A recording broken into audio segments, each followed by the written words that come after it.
swindlers, incontinent, fierce, despisers of those that are good, traitors, heady, high-minded, lovers of pleasure more than lovers of God, having a form of godliness, but denying the power thereof. From such turn away. Lord, we turn away from the culture, but we turn towards you. We turn away from fear, but we turn towards the power of the Holy Spirit. And God, we turn our hearts in this moment towards you because we need your help. You are the God of Charlie Kirk. You are the God of Erica Kirk. And God, we pray that you would place a hedge of protection upon Erica, that you would place a hedge of protection upon her children, that you would place a hedge of protection upon Turning Point USA. God, we pray that you would get the glory out of every talk, out of every message, and out of every sermon this week. God, we know that America is in need of you. Your word says that righteousness exalts a nation, but sin is a reproach towards any people.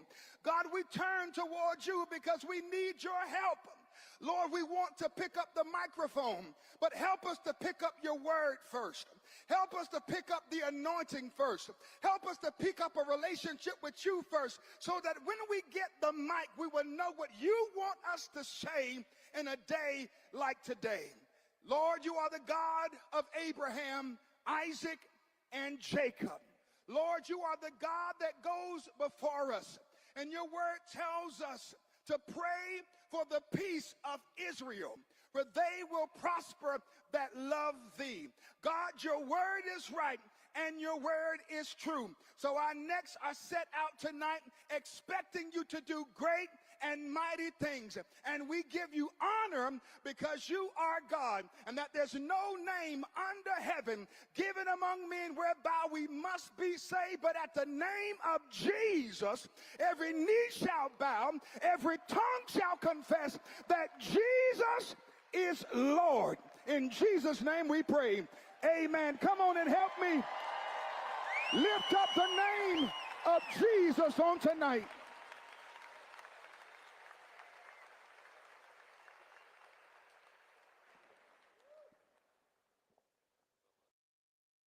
Would you please remain standing for the national anthem?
Star-Spangled Banner yet wave.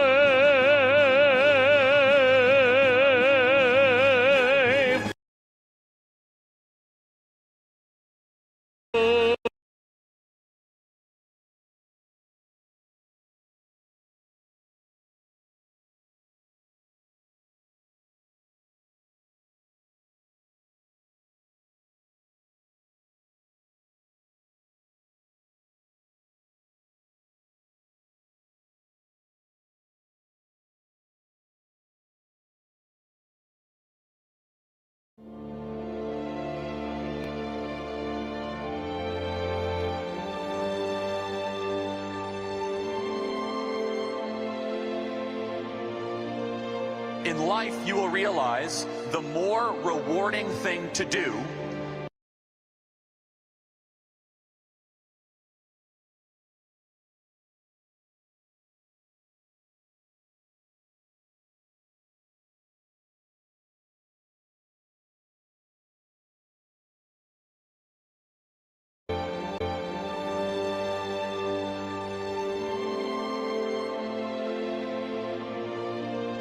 In life, you will realize the more rewarding thing to do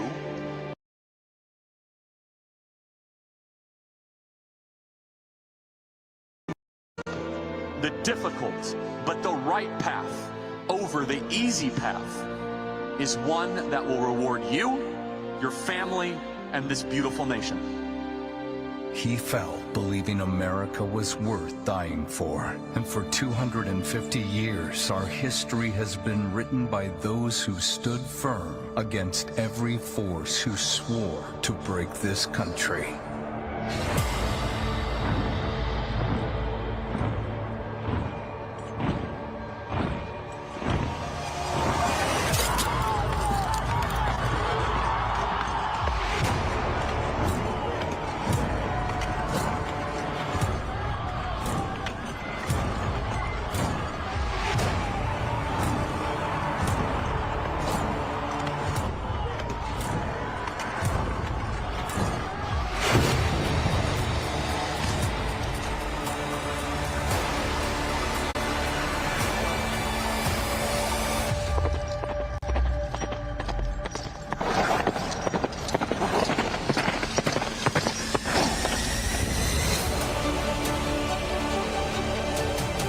Spiritual war, everybody, that is beyond just the material that we are seeing. This country was founded by courageous Bible-believing Christians. Jeremiah 29:7, seek the welfare of the nation that you are in, because your welfare is tied to your nation's welfare. What makes this movement different is that you are here as a grassroots response to the top-down revolution happening in this country. Disobedience to tyrants is obedience to God. Because liberty is not man's idea, it is God's idea. Will the people who are the sovereign in this country do everything they possibly can with this incredible blessing given to us by God to fight back and win?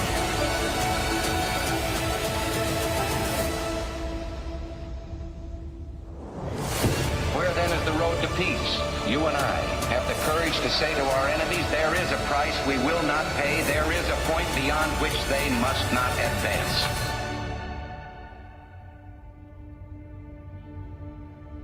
When Turning Point USA was started, I could not have imagined what God had in store for this organization. My political journey was in the midst of the Obama craze in Chicago. As someone who was generally conservative, I realized this generation, millennials, is going to be the most progressive generation in history if we don't do something about this.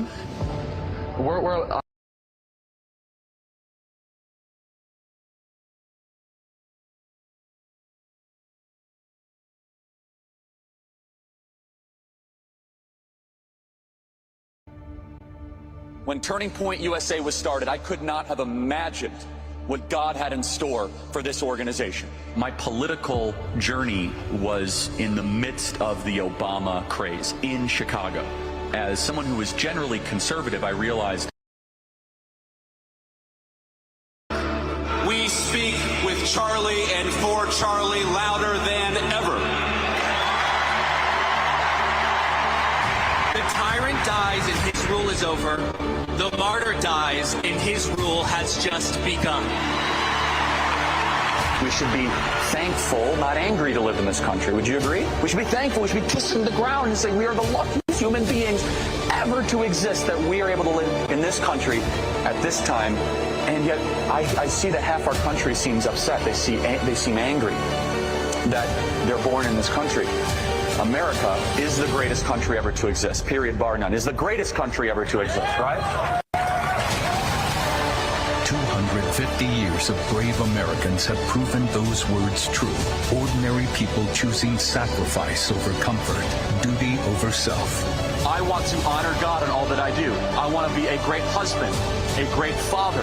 I want to serve this country. I want to try to continue to lead this movement and to speak truth and to never lie. To stop thinking about yourself all the time and instead think about what you should do to help other people and to defend this country above yourself. You still live in the greatest nation ever to exist in the history of the world. There is still so much to be hopeful and to be thankful for. And we have agency. When truth is under attack, America has always answered with voices that refuse to be silenced. Charlie was one of those voices, and now it's our turn to pick up the mic. We have only begun to fight.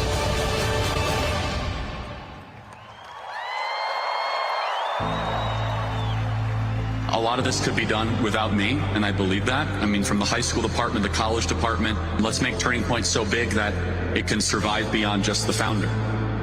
A lot of organizations and groups, as soon as a founder leaves, it just kind of collapses.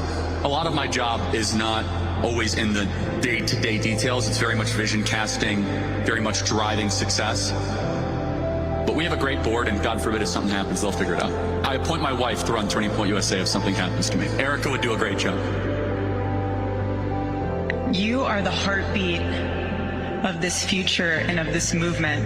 Everything that Charlie built, you guys are the legacy holders of that. You are living proof that his mission did not die with him.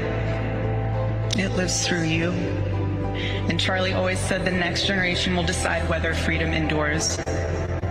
And because of you, I know that freedom will endure.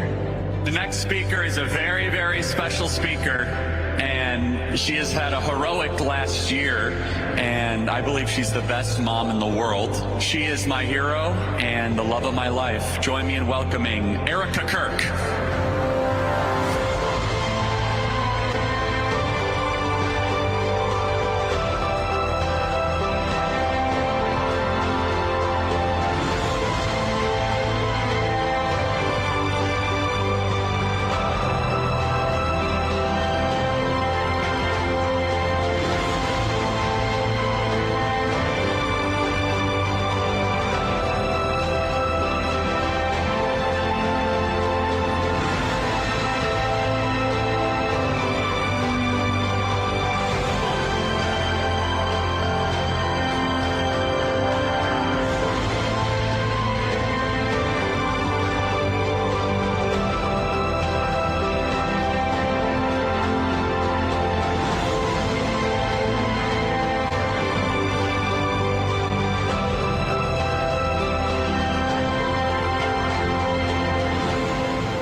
This is a full circle moment for me.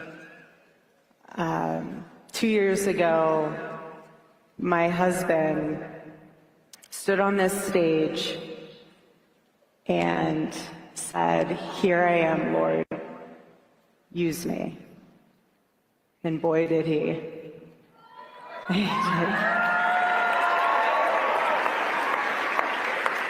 You know, it's really interesting.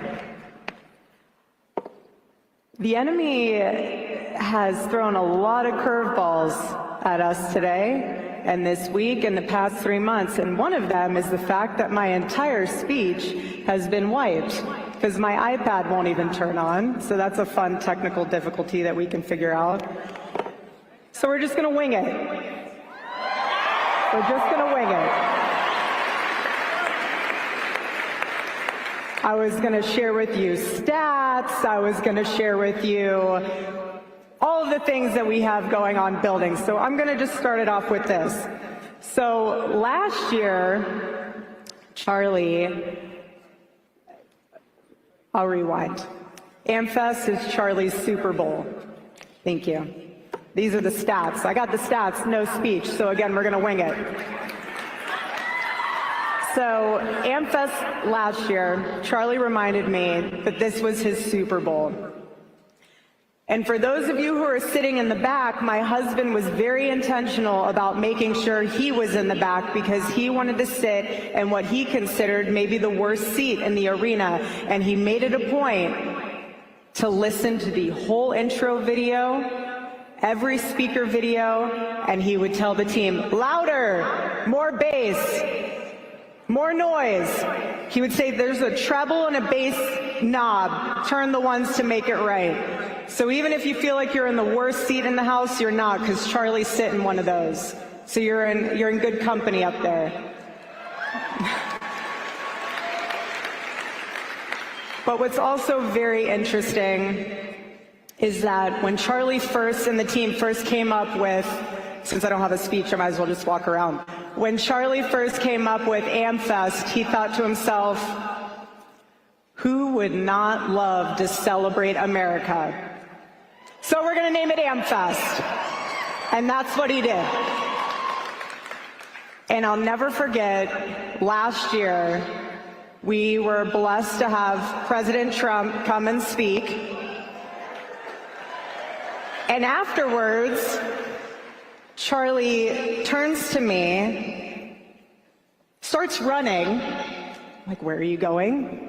He's like, I'm about to go on Air Force One. I'm in heels trying to chase him to figure out what is going on. He goes, okay, so I got to get on Air Force One. I was like, good for you, baby. He's like, okay, so I need you to close out the AmFest, and I need you to do the staff meeting afterwards. And I was like, excuse me? He's like, yeah, you're closing out AmFest. And I was like, I am not closing out AmFest. He's like, yes, you are. And I said, what am I supposed to say?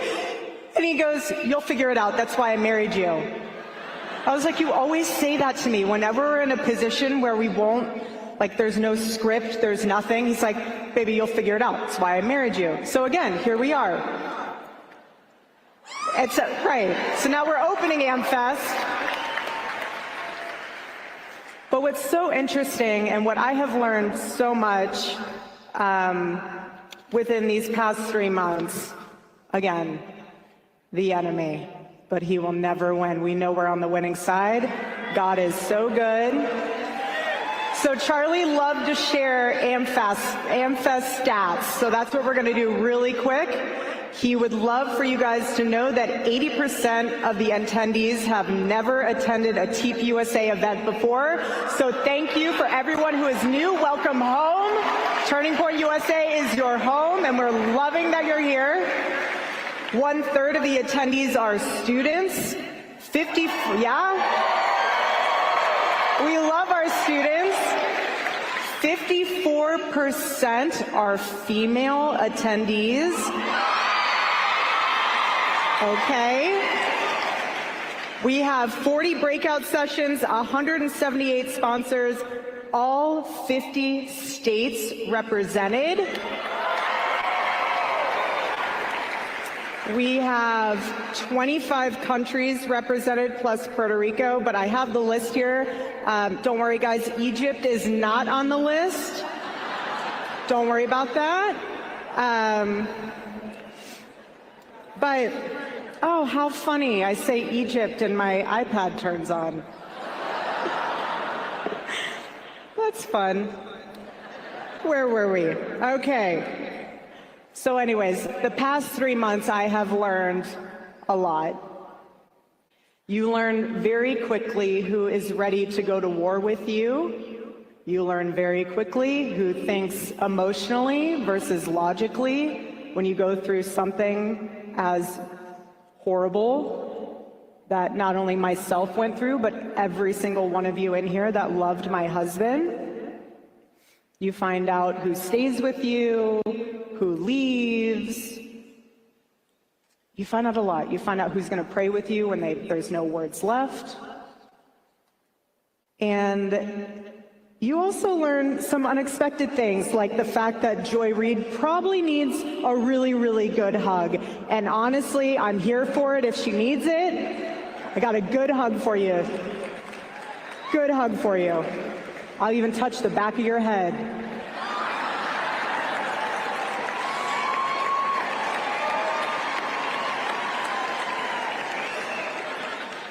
But I love you guys. But here's what I've learned the most in these past 3 months, is that my husband, he deeply mattered on a multitude of levels, so much so that it proved even more once he was assassinated how much of a peacemaker he was and how much of a coalition builder he was. Because when he was assassinated, we saw infighting, we've seen fractures, we've seen bridges being burned that shouldn't be burnt. We saw a lot on full display. And what I knew as a wife, and I'm the same exact way as him. If you are trying to put up fight or flight mode, we're always fight mode. We don't retreat. Charlie would go wherever he needed to go, and I'm the same exact way. Same exact way. And you'll learn that. You'll learn that about me the more that you get to know me. I know I'm new here. I'm new here, but you'll learn. You'll learn. Him and I were not afraid of that. And that's also why the past several months, several weeks, I honored my husband by completing all of his pre-planned fall media tour hits for his book, any commitment he had. I wanted to honor that for him. I wasn't going on a media tour myself. This was for my husband. Because in our household, our word is our bond. And when you give it, you uphold it. So I honored my husband that way. And so what I'm inspired by is the fact that Charlie and I, again, will go wherever we need to go, but so will you. That's why you guys are here. All of you are here because you know that you're sitting saying, I want to do something. So that's why you came here. You came here to meet other people, to know that you're not in this fight alone. You're here for a purpose. God made you for a purpose. Students, raise your hands. Out of those students, drop your hands, put your hand up if you're in high school. Okay, all of you. I love it. I love my high schoolers. Charlie had a very special place in his heart for Club America. He's like, how could you not love Club America? All of you, again, going where you need to go. If your Club America is not set up or you want to set one up, step right into your admin's office. College students, raise your hands. Got a lot of them.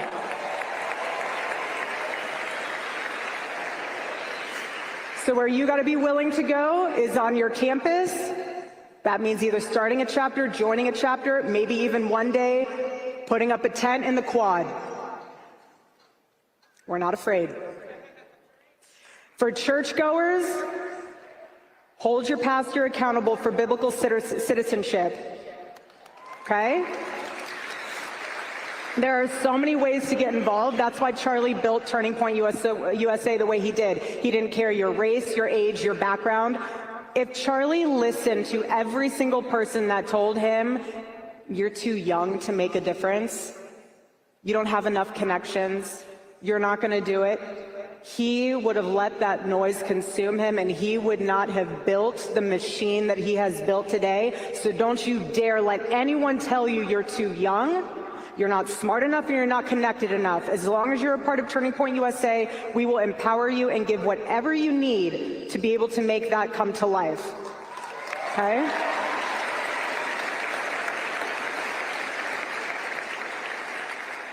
Charlie wasn't just a speaker, he wasn't just a political thinker, he wasn't just a thought leader.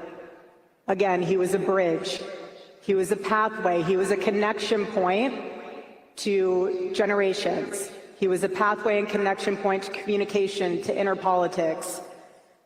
And he also looked at a generation that has been mocked, that has been dismissed, that has been discouraged, and told them, you matter, your ideas matter, your decisions matter. And he would say this country is still worth defending and still worth sacrificing for. So, like all of you, this is our turning point as well, especially as we move into 2026. And I want to share with you, off this paper, I'm not going to wing it this one, because I want all of you guys to absorb the magnitude of these numbers. The number of student requests to get involved since 9/10, 140,000 plus get involved requests have been submitted since 9/10. 140,000. Total number of students involved, this is involved within Turning Point USA, 1 million plus students involved in Turning Point USA.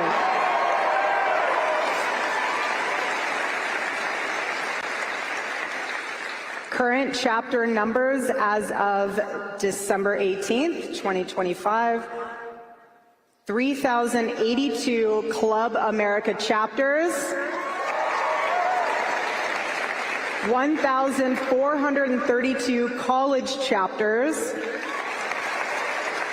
So that leaves 4,514 total chapters as of today. And we are starting 50 chapters per day at Turning Point USA. It's amazing.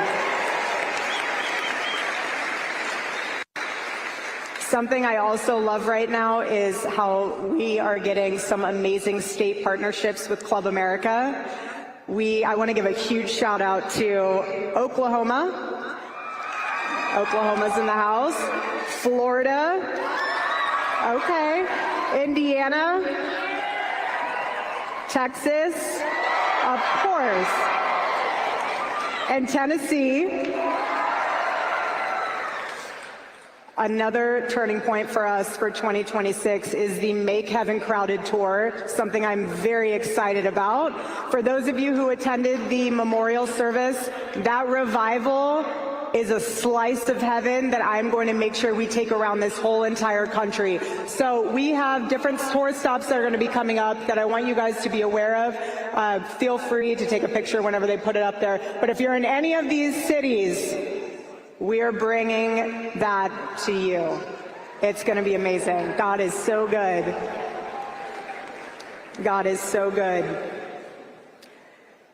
I also want to note that our church partnership, since 9/10, we have over 8,000 church partnerships and counting.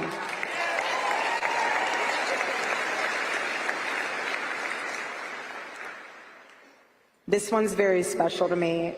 Charlie's love for debate will always be the DNA of Turning Point USA. We believe in debate because we believe in truth, and we believe in civil discourse because we believe that truth can withstand scrutiny. So that is why we will be launching the Pick Up the Mic initiative and getting back on campus for Prove Me Wrongs and campus tour events this spring and fall of 2026.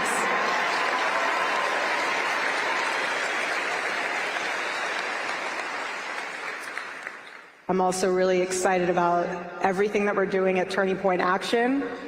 We are locked in and mission focused for both 2026 and 2028. We're investing in states and not just in races. So what I mean by that is we are building the red wall, Arizona, Nevada, New Hampshire. That's going to be very important to us. We're going to ensure that President Trump has Congress for all 4 years. We are going to get my husband's friend, J.D. Vance, elected for 48 in the most resounding way possible.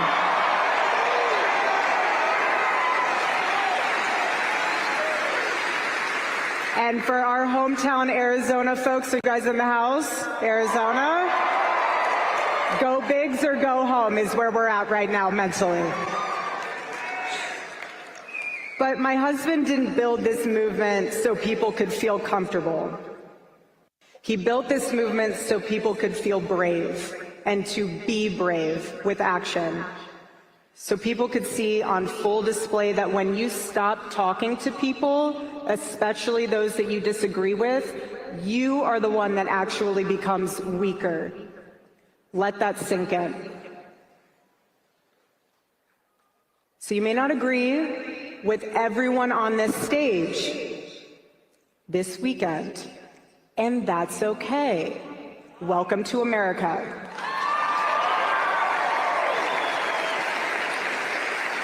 Charlie would have welcomed that.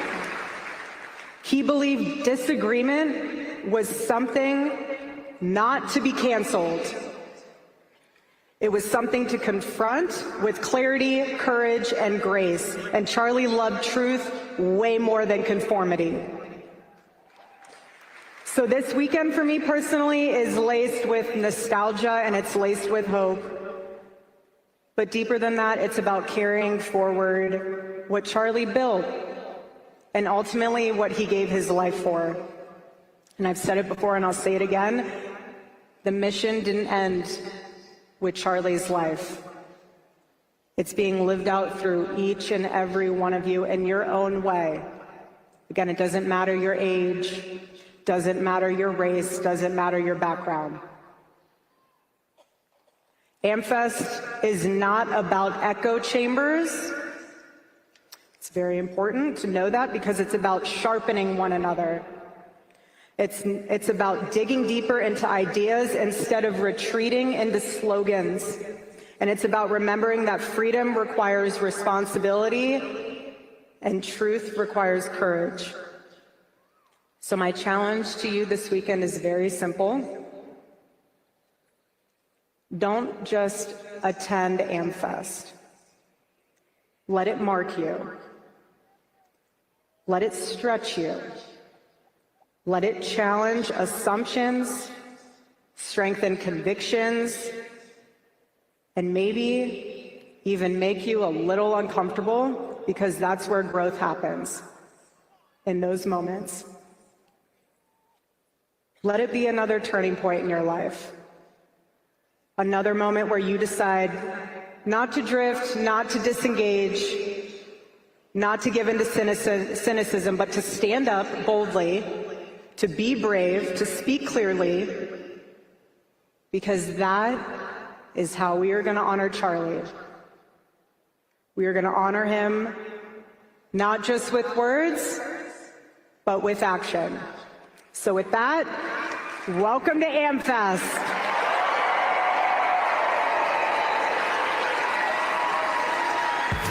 God bless you guys.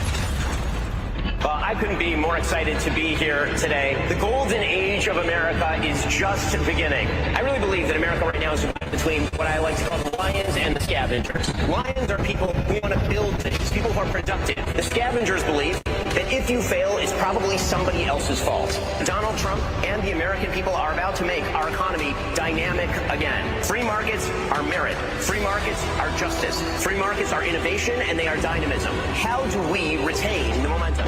And the answer is, we do the right things. The future of the country is not just President Trump.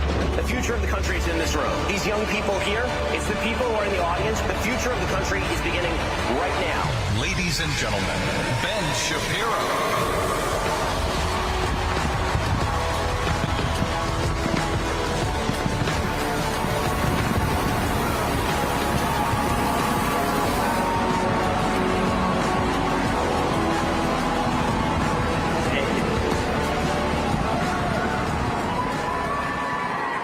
Thank you so much. Thank you so much. It's obviously a massive honor to be here at Turning Point USA. It's even more of an honor to follow Erica Kirk, a heroic figure and a true American patriot.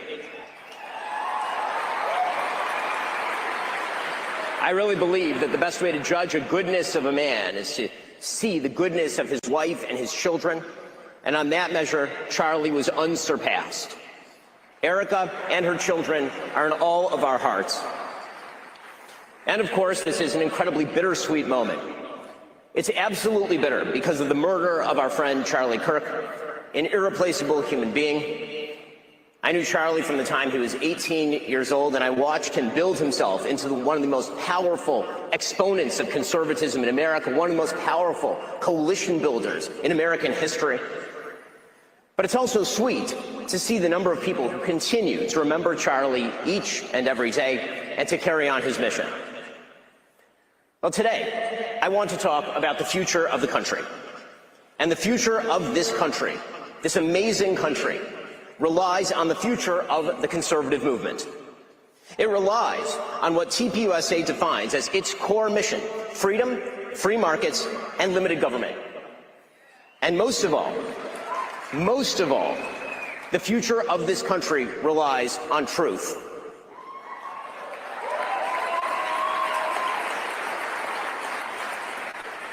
This country relies on truth because victory, true, real, lasting victory, cannot be achieved without truth. Victory without truth is victory for a lie, and that is no victory at all. And unity without truth is no unity. It is merely solidarity in falsehood. You see, we live in a chaotic time, in a time when lots of people are asking lots of legitimate questions about the conservative movement. What ought we to think about the relationship between free markets and traditional virtue? How should we craft a pragmatic foreign policy that spreads our interests and upholds our ideals? What governmental means are appropriate to achieve political ends? All of these questions aren't new, of course. They've been asked for as long as human beings have been talking about politics, thousands of years. And over the course of this conference, you'll hear a lot of opinions on a lot of these questions. I have my own perspectives on them, of course. You can hear them every single day on my show. My fundamental values have been the same for 25 years. Peace through strength on foreign policy. Traditional values on social policy. Free markets with regard to economics. But today, I want to talk about something even more important. How to discern those attempting to speak truth from frauds and grifters.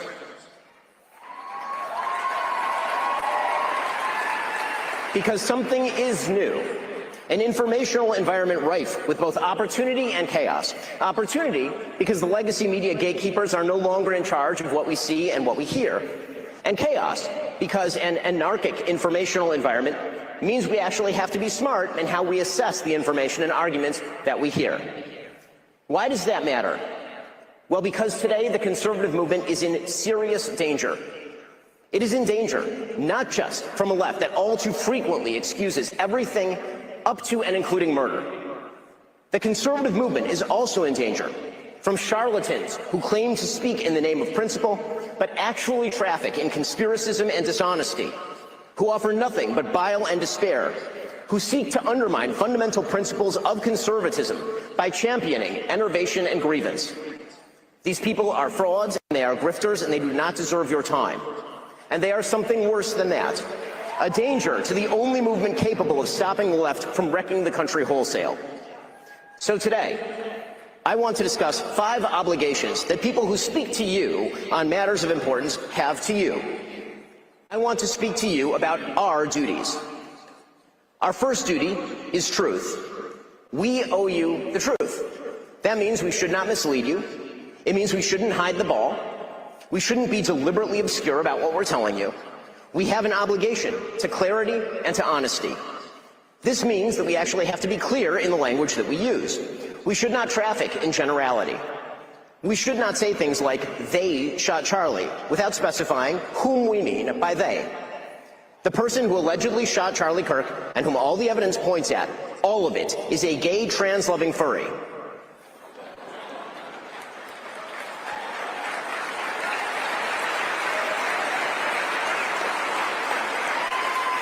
If we are going to target ideological movements, we should talk about the fact that the radical trans movement treats all those who oppose it as existential threats. Or if we're going to talk about the Democratic Party making room for the radical trans movement and echoing its inflammatory rhetoric, well, we should talk about that. Those are specific problems, and they require specific responses. When people say they shot Charlie, however, they are instead trafficking in vagary that results in increased hatred without proposing any effective response. They are fostering despair and rage, and that makes things worse. We must also be honest about what people say and do, regardless of what that means coalitionally. It is the job of politicians to build coalitions. It's the job of those of us who try to shape public opinion to hold politicians to account and to hold them accountable to our values.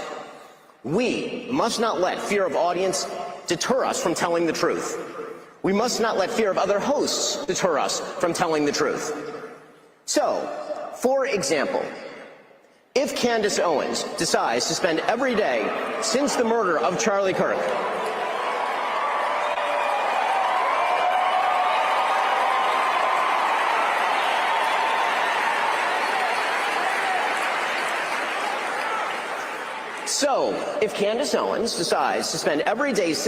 of Charlie Kirk casting aspersions at TPUSA and the people who work here, who worked with Charlie every single day, his best friends, to cast aspersions at Mikey McCoy and Andrew Colvin and Blake Neff and Tyler Boyer, and yes, at Erica Kirk, and to imply or outright claim complicity in a cover-up over Charlie's murder, to spew absolutely baseless trash implicating everyone from French intelligence to Mossad to members of TPUSA in Charlie's murder or a cover-up in that murder, then we, as people with a microphone, have a moral obligation to call that out by name.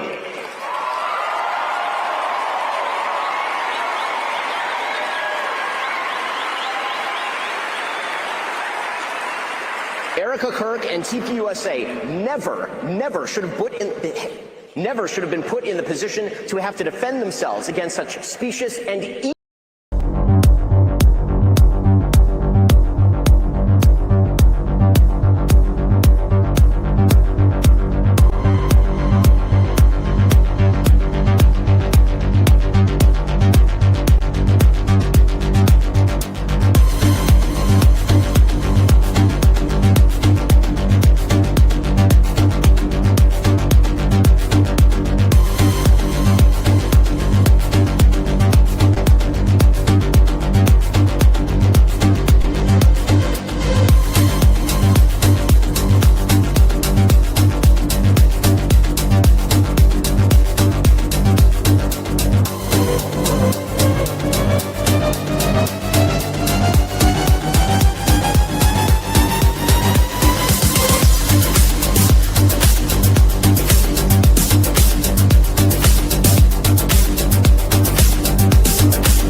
Hi, everyone. Welcome to Unleashed with Scarlett Johnson, presented by Moms for Liberty. You can hear my voice. It sounds worse than it is. I'm actually recovering. I'm finally getting my voice back after a bad upper respiratory thing that's been going around. So I'm glad to be back doing the show.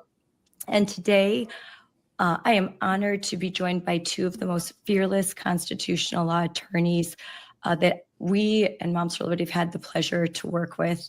I'm so glad that you guys could join us today as we are a week away from Christmas Eve and about to start a new year. So we have with us Cece O'Leary, the Vice President of Legal Initiatives at the Southeastern Legal Foundation, and Kim Hermann, the Executive Director of Southeastern Legal Foundation. These fierce conservative women are among the nation's strongest voices pushing back against woke education and government overreach. The Southeastern Legal Foundation has taken on some of the most important legal battles in this country, from fighting discriminatory practices in school districts to holding federal agencies accountable to challenging unconstitutional actions by state officials like New York Attorney General Letitia James. Together, Cece and Kim lead cases that every parent in America needs to be aware of, and they're providing practical tips and resources for parents, school board members, and educators to equip you to protect your rights and fight for your child's rights and freedoms. So thank you guys for joining us today. Yeah, thanks for having us. We'll just jump right into it. My first question is, when you look at the legal landscape right now, what do you see as the biggest cases coming down the pipeline for the Supreme Court, and especially the ones that are likely to reach the Supreme Court? And how will these decisions shape the future of Title IX, parental rights, and all of those DEI policies that are still being pushed in classrooms, particularly in blue states?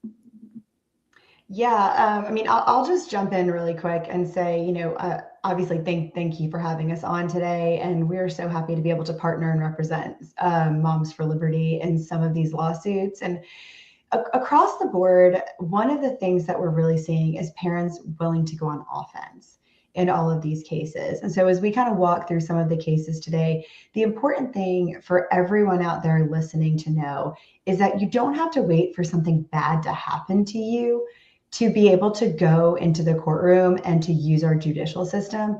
It is really, really important that all of us as parents, right? I'm a parent, I have an 8 and 11-year-old. That is one of the main reasons why we are in this fight, it's really just to fight for our kids and our Constitution. But we have constitutional rights. And so when we see that our school is doing something wrong, we have the ability to sue them. We have the ability to stop our federal government, to stop our states from trampling on our rights. And so that is something that we're seeing spreading across this country, is people and parents realizing that. And that, to me, is one of the most inspiring things that we're seeing right now. Yes. Yeah, absolutely. And I'll just add, highlighting a couple of cases that we are closely watching at the Supreme Court. These are cases also that we have served as amicus on, because we care so much about it and we want as many voices heard as possible. And so we want to support as many of these cases as we can. Some of them include Foote v. Ludlow, Little John v. Leon County Schools. In both of those cases, parents, were told that, or were not told by their schools that their children were transitioning genders. That was being hidden from their kid, from those parents. And so those school districts have been hiding things like calling children by different pronouns, allowing children to go by different names. And so those parents are pushing back on those policies. They have every right to be informed and to direct the upbringing of their children, as we saw with Mahmoud v. Taylor, which came out. That case was hugely important in reaffirming that principle. But of course, it did leave a lot of open questions about what does that look like outside of the classroom when it comes to these gender policies. I'll also mention Defending Education versus Olentangy. That came out of the Sixth Circuit not too long ago, where the Sixth Circuit said that schools cannot force students to adopt, preferred pronouns, meaning they can't force students to recognize incorrect biological pronouns for their classmates. That was a huge victory for parents. We'll see if maybe the school district tries to appeal that to the Supreme Court. Frankly, I think that they would be kind of foolish to do so. But there are some really huge wins for the First Amendment that are being made, and we hope to see some big wins for parental rights across the board coming out from the Supreme Court very soon. And real quickly, I wanted to the background for the Foote decision, because you talked about that you filed an amicus brief for Foote v. Ludlow. The parents of an 11-year-old girl discovered that their daughter, who was struggling with mental health, questioning her biological sex, they had hired a therapist, and they told the Ludlow, Massachusetts school district not to have private conversations with their daughter about her mental health. And in defiance of that, they continued to do so. And they secretly met with her daughter regularly and encouraged her to transition, use a new name, new pronouns, and use a boys' bathroom. Now, this case is very similar to one Kettle Moraine case that was one here in Wisconsin, by Will, the Wisconsin Institute for Law and Liberty, where again, it was a young girl, 11 years old, who, despite the parents saying, we've got this, our daughter's struggling, we're getting her therapy, we are not affirming, we don't believe that she is transgender, but the school secretly went behind the parents' back and went ahead to find the parents' wishes, and they tried to transition their daughter. And their daughter right now, Autumn, is a happy, healthy 17-year-old girl who is very thankful that her mom fought back. So these are really important decisions that finally this is going to the Supreme Court. Yeah, and you too, Scarlett, had an amazing win not too long ago with the First Amendment. I don't know if you want to touch on that, but yeah, parents should be able to, speak out when they see that something wrong is happening in their schools as well. Kim, how do you feel that? What is your instinct about this case? How is this going to go? Yeah, I mean, I think that what we've been seeing from the Supreme Court is a renewed willingness to look at parental rights. We saw that in the Mahmoud case that you guys Cece mentioned, and that I know you guys at Moms for Liberty have been involved in. And so I think that we're headed in the right direction here. There's also some other cases that are up at the Supreme Court that are going to give us some definitions with respect to Title IX. Right? We know that when Congress passed Title IX back in 1972, when they said that there's equal opportunity for all sexes in education, right? What they meant by sex was a boy and a girl, a man and a woman. There was no concept of gender identity. This concept was not that there was a fluid and that you could change your sex or change your gender identity. And, we saw with the Biden administration, they tried to stop that.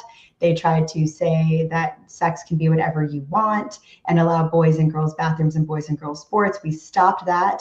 But this issue is still very much alive. We're seeing it in many states.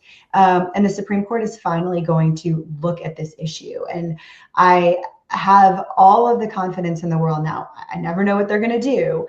But I don't think that the Supreme Court would have taken the cases that we've been talking about, the cases that are going to give us that final definition, right, where a court saying, we agree, Congress meant a boy is a boy and a girl is a girl, if they weren't ready to do that, if they didn't grant these cases. And so I think it's going to be a blockbuster term once again. And just because not everyone is in, deep in as we are, could you briefly explain Mahmoud v. Taylor? And you're correct, we had Moms for Liberty members that were plaintiffs. One of our leaders was one of the few named plaintiffs, Rosalind Hanson. So could you briefly explain that decision and what that means for parents? In that case, students as young as kindergarten were being exposed to books in the classroom all about LGBTQ plus issues, gender identity. There was one book about puppies that were transgender or something like that. Other books where they had to identify the drag queen. I mean, just things that were insane. And the school district decided to just stop telling parents that they were going to be teaching children these books, let alone give parents the opportunity to opt their kids out of those lessons. And so those parents fought back, and that case worked its way up to the Supreme Court. And the Supreme Court said, no, these parents have a right to know what is happening in their kids' classes. And they have a right to opt their children out of these particular lessons because these lessons do go a little bit too far. The Supreme Court did leave open a lot of questions, such as, this was brought in the context of religious objections to the lessons. What about if someone just doesn't want their child to be exposed to these, not on a religious basis? Some of those questions still need to be answered. But at the end of the day, this was a huge win and a great starting point for a lot of these challenges that we're seeing work their way back up to the court. Yeah, and it really shows that the court is willing to take a hard look at these issues. For decades, cases like this would, and not with the LGBTQ issues, because those weren't happening in schools, right? Thankfully, right? When we were growing up in the 90s and stuff, we weren't seeing things like that. But the issues of parental rights opting out, right? Opting out of sex education. That was a really big issue. And these were things that were happening at the lower court. So people would bring lawsuits about them at the district court and appellate court level. And the Supreme Court wasn't granting cert, right? They get, thousands upon thousands of requests to hear cases every year. And they grant such a small percentage of those that if they are granting these as one of those small 100 cases that they're going to hear, it's for a reason. We saw that last term with Mahmoud. I think we're going to see that again. And so I would encourage all parents to really keep a close eye on the Supreme Court, especially as we get into the arguments in June and February in some of these cases. All right. And some other cases that you're directly involved in include, I'm saying it right, Stovall versus Jefferson County Board of Education. And that has to do with racially discriminatory discipline. So what's happening with that case? So our Stovall versus Jefferson County is actually, it's focused on a mental health survey that was given to students in that school district and that parents couldn't get copies of. And so our client there, Miranda Stovall, she asked the school for a copy of the survey, just like so many of us do. We want to see what's happening in our kids' school. And they said, we can't give it to you because it's copyright. I can't tell you how many parents have come to us and I know have raised this issue over the course of the last 4 or 5 years saying, schools say we can't see the curriculum because it's copyrighted. And so we filed a lawsuit in federal court. The Sixth Circuit just heard oral argument on this last week. And so we're really hopeful that we can continue to litigate this in the federal courts. They're the only ones who can actually tell us whether this is copyrighted or not. Parents don't want to sell this information. They just want to see what surveys are being given to their kids and what curriculum. I can't tell you how many times I have personally heard this, or I've been in contact with parents who ask to see curriculum surveys, and they're told it's copyright. You can't see it. Sometimes they'll say you can come in and view it, but you can't take pictures. And if we're using our tax dollars to purchase, then why can't we see this material?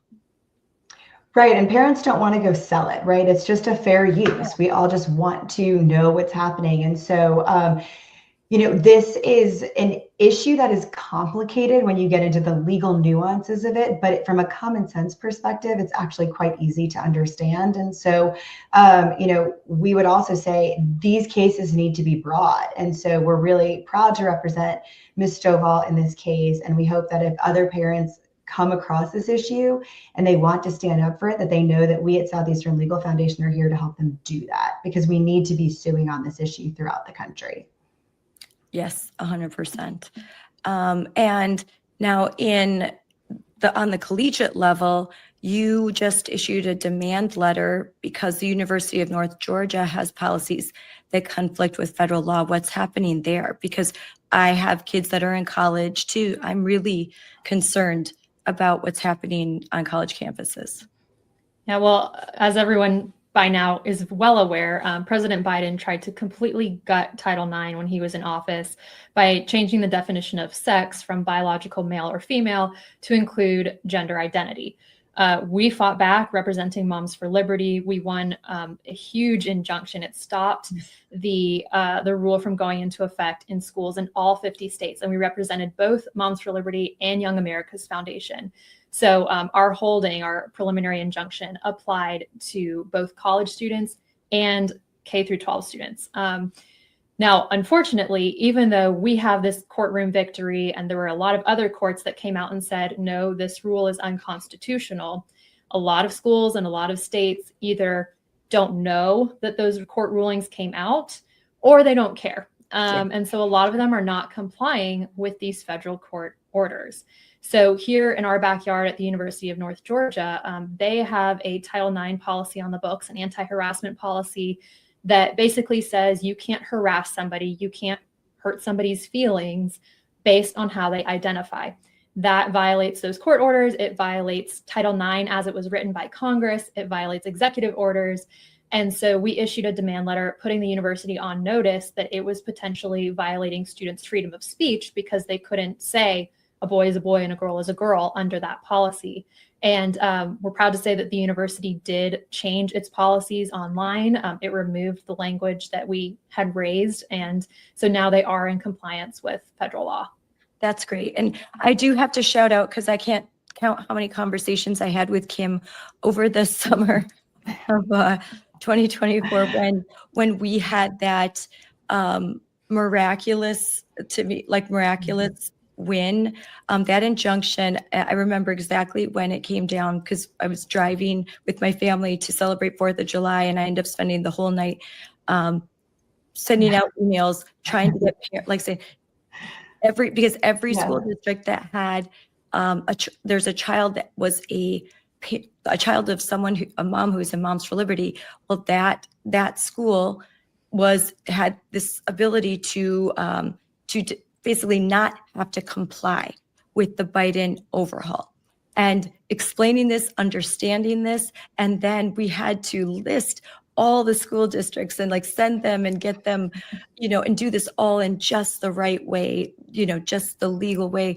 But it was amazing because of that win in Wisconsin, we were able to hold back, basically just keep the fortress up long enough for Trump to win, and then immediately sign those executive orders and Department of Education to issue guidance that would be in contradiction to what Joe Biden was trying to do. But however, in a lot of blue states, there are parents that I talk to every day where their school district is basically saying, I don't care what the guidance is from the Department of Education, or the Department of Justice. I don't care about the executive orders. We are going full steam ahead. So what do you say to those parents? We say, call us, to be honest. And I remember when that ruling came down too, I was boarding an international flight with my kids, and the Wi-Fi was out on the flight. And so when I landed in France, I opened up my phone and was like, oh my goodness, this has gone crazy. Everyone's so we were excited, but I don't think I realized how excited everyone was going to be, right? Because the impact of that case was so huge, and had text messages from everyone. And it was just a huge win. But for parents in blue states that are still facing this, honestly, my message is to call us. We are diligently working in states like Colorado, Michigan, Pennsylvania, New Jersey, a number, there's more that I could name, to push back against the state laws that say that sex is gender identity, essentially, right? That a boy is not a boy, a girl is not a girl, it doesn't really matter. And forcing schools sometimes to allow boys into girls' locker rooms when the schools don't even want to do it. But the only way that we're going to stop it is if we bring those lawsuits and go on offense. So my message is, reach out to us at Southeastern Legal Foundation. We're here. For people that don't know, we're a 501c3. So we're a nonprofit public interest law firm. We represent our clients free of charge. I don't mean to sound like an infomercial, but I think it's important. A lot of people don't know that groups like ours exist and that we've existed for 50 years. This is what we do. We're here for the mission. We're here because we love our country. We're here because we want to save our schools. And so if you want to fight back, you have partners that want to do that with you. Yes, and that you go to the website, your website, which I'll put links up, and you file a legal intake form, correct? Absolutely. You can hit the contact form or hit a submit a case. We read all of them. We will get back to you. There's a lot that goes into building these offensive cases. And what we mean by that is it's getting ahead of the case, as I mentioned. And so, you stay out of factual disputes. You keep the law the main thing. That's how you're able to secure wins like we did in our case so quickly and so effectively. There is a strategy to it. We can't help everyone that has an issue that's happened to their kid, but we will try to help connect you with Moms for Liberty if you're not a member, or with other attorneys out there. There's so many people out there doing this great work because the country is on our side, right? When you look at the polling data on this Title IX issue, what 85-90% of Americans agree with all of us. Yes. And sometimes a demand letter will work, right? Just like sometimes you hope, but there are cases where if you are in a district where they're, maybe more moderate or lean conservative, maybe you getting involved, a demand letter, contacting, putting up on social media, going public, sometimes that can work. Absolutely. Absolutely. Go ahead, Cece. Well, because what we found is that a lot of these schools in these more conservative districts or states like UNG, it's a red state here, maybe they just don't know where the law or the landscape is, the legal landscape is right now. And so we kind of view these demand letters as informing them first and foremost, giving them a chance to change their policies before we sue them. And everybody's happy because we don't have to spend a lot of time in court and they don't have to spend a lot of money. So it's kind of a win-win that way. Or like you said, publicizing these issues, trying to put pressure on through media and things like that. There are several tools available in the legal toolbox that we often talk about, which we do cover in our resources, which I know we'll get to in a little bit here. Yes. And we have some big Title IX cases that we'll be hearing oral arguments on very soon. I'm not sure exactly when, but very soon. What are those cases and what is the impact going to be?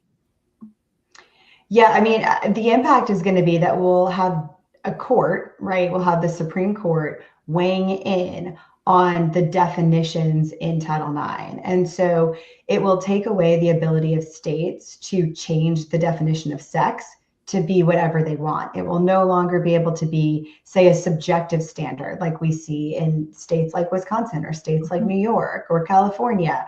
It will mean what Congress intended back in 1972. That is what we're hopeful the courts will reach. That is what we're hopeful that they will say. We're feeling positive about it. There's great attorneys arguing those cases. And so it probably won't be till June till we get opinions in those. So it is going to take some time, right? There'll probably be some of the last opinions issued, is everyone's guess from this term. But we will have those solid definitions so that should a Democrat get into the White House, right, in 3 years, should Democrats take back over Congress, we know that they are going to try to do everything they can to bring back the Biden Title IX policy. They will no longer be able to do that. So when do you have an idea when oral arguments will be heard? I know as early as January, there's going to be oral arguments in some big cases, right? Yeah, I think that those are being heard in January. Cece, I don't know. I haven't looked at the calendar in a minute. Yeah, I don't remember off the top of my head. I want to say that Hecox, that's the big Idaho sports case. I think that one is set for January as well. But it feels like there's so many to be keeping track of right now that we can't always stay on top of it all. Yeah, I know. I'm hoping to go, be able to go in and last year I just missed it. I wasn't able to actually go into the Supreme Court and listen to arguments. So I listened outside, but I'm hoping this year to get in. So let's talk. Just side note on that, you absolutely should. It is an amazing experience. We've taken a couple cases to the Supreme Court, and since I've been here for the last 15 years, and you don't even need to be at the table. Just being in the room itself is so grand. You know something special is happening there, and so I highly encourage you to be able to go inside for those arguments. I'm excited to do that. Yeah. And so now we're going to talk about the resources that you have available. And there are many. And I know that you're going to be coming out with some new resources. But if you go to your website, this is what's there right now. There's a guide to First Amendment rights. And these are great. You can download them. They're available for free. Do you guys want to kind of go through these resources, give a brief overview? Absolutely. So that first one that you're hovering over, it's called Your First Amendment Rights and What to Do About Them. This is for our college students. So this is actually the very first guidebook that we ever came out with. And the reason we came out with it is because we were hearing from college students across America that were running into free speech issues on their campuses. And what we learned is that many of them don't know that they have rights, or they might know that they have rights, but they don't really know what those rights are. And we unfortunately can't be lawyers to every single college student in America. So with this guidebook, we want to give them some practical tools where they can download this onto their phones, or we have hard copies that we send to them, and they can take these with them when they have an event, when they go and table and hand out flyers on campus, so that if someone comes up to them and tells them, you can't be standing here, or your speaker is too controversial, you can't have that speaker, they know exactly what is wrong with those statements and how to push back against them. And so in the back of this guidebook, we provide some real world scenarios to walk college students through some of their rights. Same thing with the one right next to it. This one is meant specifically for parents of K through 12 students. And in this, we cover free speech rights, but also a lot of other rights and issues that we see come up time and time again in K through 12 schools. So very first page, as you can see, all about critical race theory. We put this guidebook out in 2021, I believe, when CRT was really being implemented in every lesson plan, every policy, every school district across America. And so I'm seeing a resurgence of we thought this issue was behind us. No. I am seeing a huge resurgence in racial identity politics being infused into classrooms again. And it's kind of shocking that this is rearing its head all over again. Absolutely. And that's why this is the very first page of our guidebook, because if people don't believe in equality, then they don't believe in America and everything that America is founded on. And so it's really important that we win this battle on race and equal treatment and equal rights. But we cover a lot of other issues in that guidebook as well. Then we have, go ahead, Kim. I just want to mention something on what Scarlett said, because I think that this is important for parents to hear, is that I think one of the reasons why we're seeing a big resurgence is that it took the progressive left a minute to rebrand DEI, right? It took them a little bit to figure out, we can't call it critical race theory anymore. We've been figured out. We can't call it DEI. We've been figured out. So now it's access and opportunity.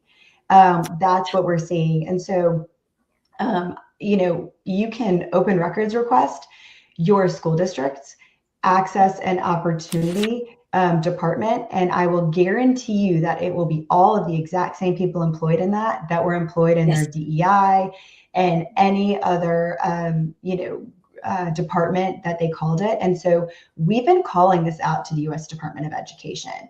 As schools say we no longer are doing DEI, it's really important that we let the Department of Education know what schools are still doing it. And so to parents, don't back down on this, explore it, get those records and expose it. With a story on the podcast right. With Scarlett, send it to people on Twitter, let people see it. You're 100% right. I have just started looking into some of the equity directors in Wisconsin and UW-Madison and the Wisconsin system. They are still employed full-time. Mm-hmm. So they just have different. So do we honestly think that, they've given up, they're no longer doing their equity work? No, they've just rebranded and they are doing it somewhere else and they're quieter about it. Yep. Absolutely. So sorry, I wanted to just take a moment to flag that for parents out there. No, that's good. No, and then kind of same with Title IX, we have this resource here. We first put it out in August of 2024 after Biden's rule came out, educating parents on all of the key changes in the rule and how it kind of violated Title IX as Congress intended it to be. We updated it this year because obviously, like we've talked about, we had those courtroom wins. We had the executive orders kind of reinstating Congress's intent, but a lot of schools and a lot of states are not complying. And so same kind of thing with DEI. A lot of them are just rebranding. They're hiding their Title IX policies within other policies, but they're still using that gender identity language. So this resource is to help parents identify some of that bad language, that red flag language, where if they're seeing that in their school policies, they should be reaching out to us. And here, the contact info right here, and I'll put this in the, I'll have all this available when this is aired live. the info@southeasternlegal.org is email. And then you can just go to slfliberty.org and get all of this information. And then we have, I know this one, we handed many of these out when we went to events. Yeah, so this one was, excuse me, this was a labor of love with WIL, Wisconsin Institute for Law and Liberty, and DFI, Defense of Freedom Institute. And our groups came together and put out this really comprehensive, you can see it's 43 pages, Yes. Diving into all of the ins and outs of Title IX, especially with Biden's changes to Title IX. This was published in the fall of 2024, and it's really meant for school board members so that they understand the good aspects of Title IX and the law as it should be, and then all of the ways that Biden and local states and school and people on their school boards who might not agree with them might be trying to attack Title IX. And these are so important today because look at, you have the history, because there's so many school board members still fighting this in Wisconsin, where we've got a Democrat governor and Republican state assembly and state Senate. So it's always good to have this handy so that when your school board member and you're meeting with the district lawyer who's telling you, oh, you don't have to listen to President Trump's executive orders, or, oh, he has it wrong. Well, you've got these materials where you could say, oh, wait, no, I actually know the facts. And I've seen many school board members effectively fight back because they understand the law. Yep. Yeah. Knowing the law is really the most powerful weapon. The Constitution is written for everyone, right? Every American has rights and should know what those rights are. You don't necessarily need a lawyer every time to fight your battles. This is something that every parent and school board member and teacher can know and understand, and students as well. So this next guidebook, Protecting Free Speech in K through 12 Schools, this is really meant for children and parents in public K through 12 schools to understand what their free speech rights are on school grounds. We also, while we focus mostly on children's rights in schools and how they might, be restricted in some ways in K through 12 schools, how they can push back, we also cover parents' rights at school board meetings, or any member of the public who wants to speak out at a school board meeting. And then we also cover a little bit on teachers' rights, and we do that in our trainings as well. I should have mentioned earlier, but with each of these guidebooks, we have corresponding trainings and webinars where we just kind of do a deeper dive into these issues and talk through some of these scenarios, on a more individual and intimate basis, so that we can really get to the heart of some of parents' questions, because that's our favorite thing to do, is to just be able to interact with parents and members of the public. And yeah, I know I keep kind of saying the word educate, but educate them on all of their rights. And speaking about that, let's talk about, oh, that's a bad picture, but let's talk about Letitia James and what's happening, because trying to infringe on the First Amendment rights of school board members and even students talking in school board meetings about what's happening in schools. Yeah, this is one of the more insane things that we've seen. And honestly, in nearly two decades of practicing law, it's probably the most egregious First Amendment violation. And so what's happening here is, back in May, Letitia James and the New York School Board of Education issued a guidance letter saying that if school board members allow open debate on transgender issues in a school board meeting, that they can be removed from office. When we talk about open debate, what we're really talking about, and what the letter says, is that if a school board member wants to allow somebody to get up and say, boys should be in girls' locker rooms, boys should be in girls' sports, you should have to use incorrect pronouns if that's what somebody wants to be used for themselves, then all of that is allowed. But if a young girl gets up and says, I do not want to physically undress in front of a boy in a locker room, I do not want to compete against boys in girls sports, or a parent gets up, or a community member, or a school board member. Letitia James is saying that she can come in and remove that elected school board member from their office if they do not silence the student, the parent, or the community member. So it puts we represent school board members and parents in this lawsuit. It puts the school board members in a position of being an umpire and saying, oh, well, what that student got up and said they don't want to undress in front of a boy. I have to cut off their mic, make them sit down, never allow them to speak in a school board meeting, or else I'm going to get removed from my office. This is insane. It is a blatant viewpoint discrimination, blatant compelled speech. And so just last week, we filed a lawsuit on behalf of school board members and parents across the state of New York. This case is particularly chilling to me because not only the bullying of school board members, because I could see how this could happen in Wisconsin, school board members that aren't falling in line, but then to say that students, parents that basically come to the school board meetings and they give their 3-minute speech saying this is how I feel, like this is just so chilling, because this is the only opportunity that we have as parents to come and give our voice and speak out. And they already try to limit the time. They try to only give an hour to speak, and then they front load with their speakers. There's already so many tactics, but now to outright just say, we're going to cut the mic if you basically don't toe the line and affirm the gender, or if you use language that we don't approve of. So that's very scary to me. Yeah, and it's a real live issue. You know, one of our clients, Carrie Watchter, who has been speaking out against this. She is a school board member. She is the president of the school board in Massapequa on Long Island, New York. And this is a live issue. They have been debating what their policy should be with respect to this as a school board. And as a school district, they've actually stood up for girls and for our boys, right? I mean, I have a son in middle school. He does not want to change in front of a girl for PE any more than my daughter wants to change in front of a boy, right? He doesn't want to be competing against girls in sports.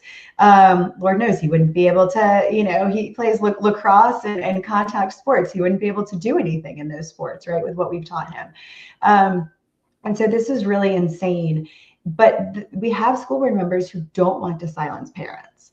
And so they're allowing this speech, and they're putting themselves in danger for being removed. And, you know, one question that we've gotten asked a lot is, well, if they're allowing the speech and the speech is happening, then what's the issue?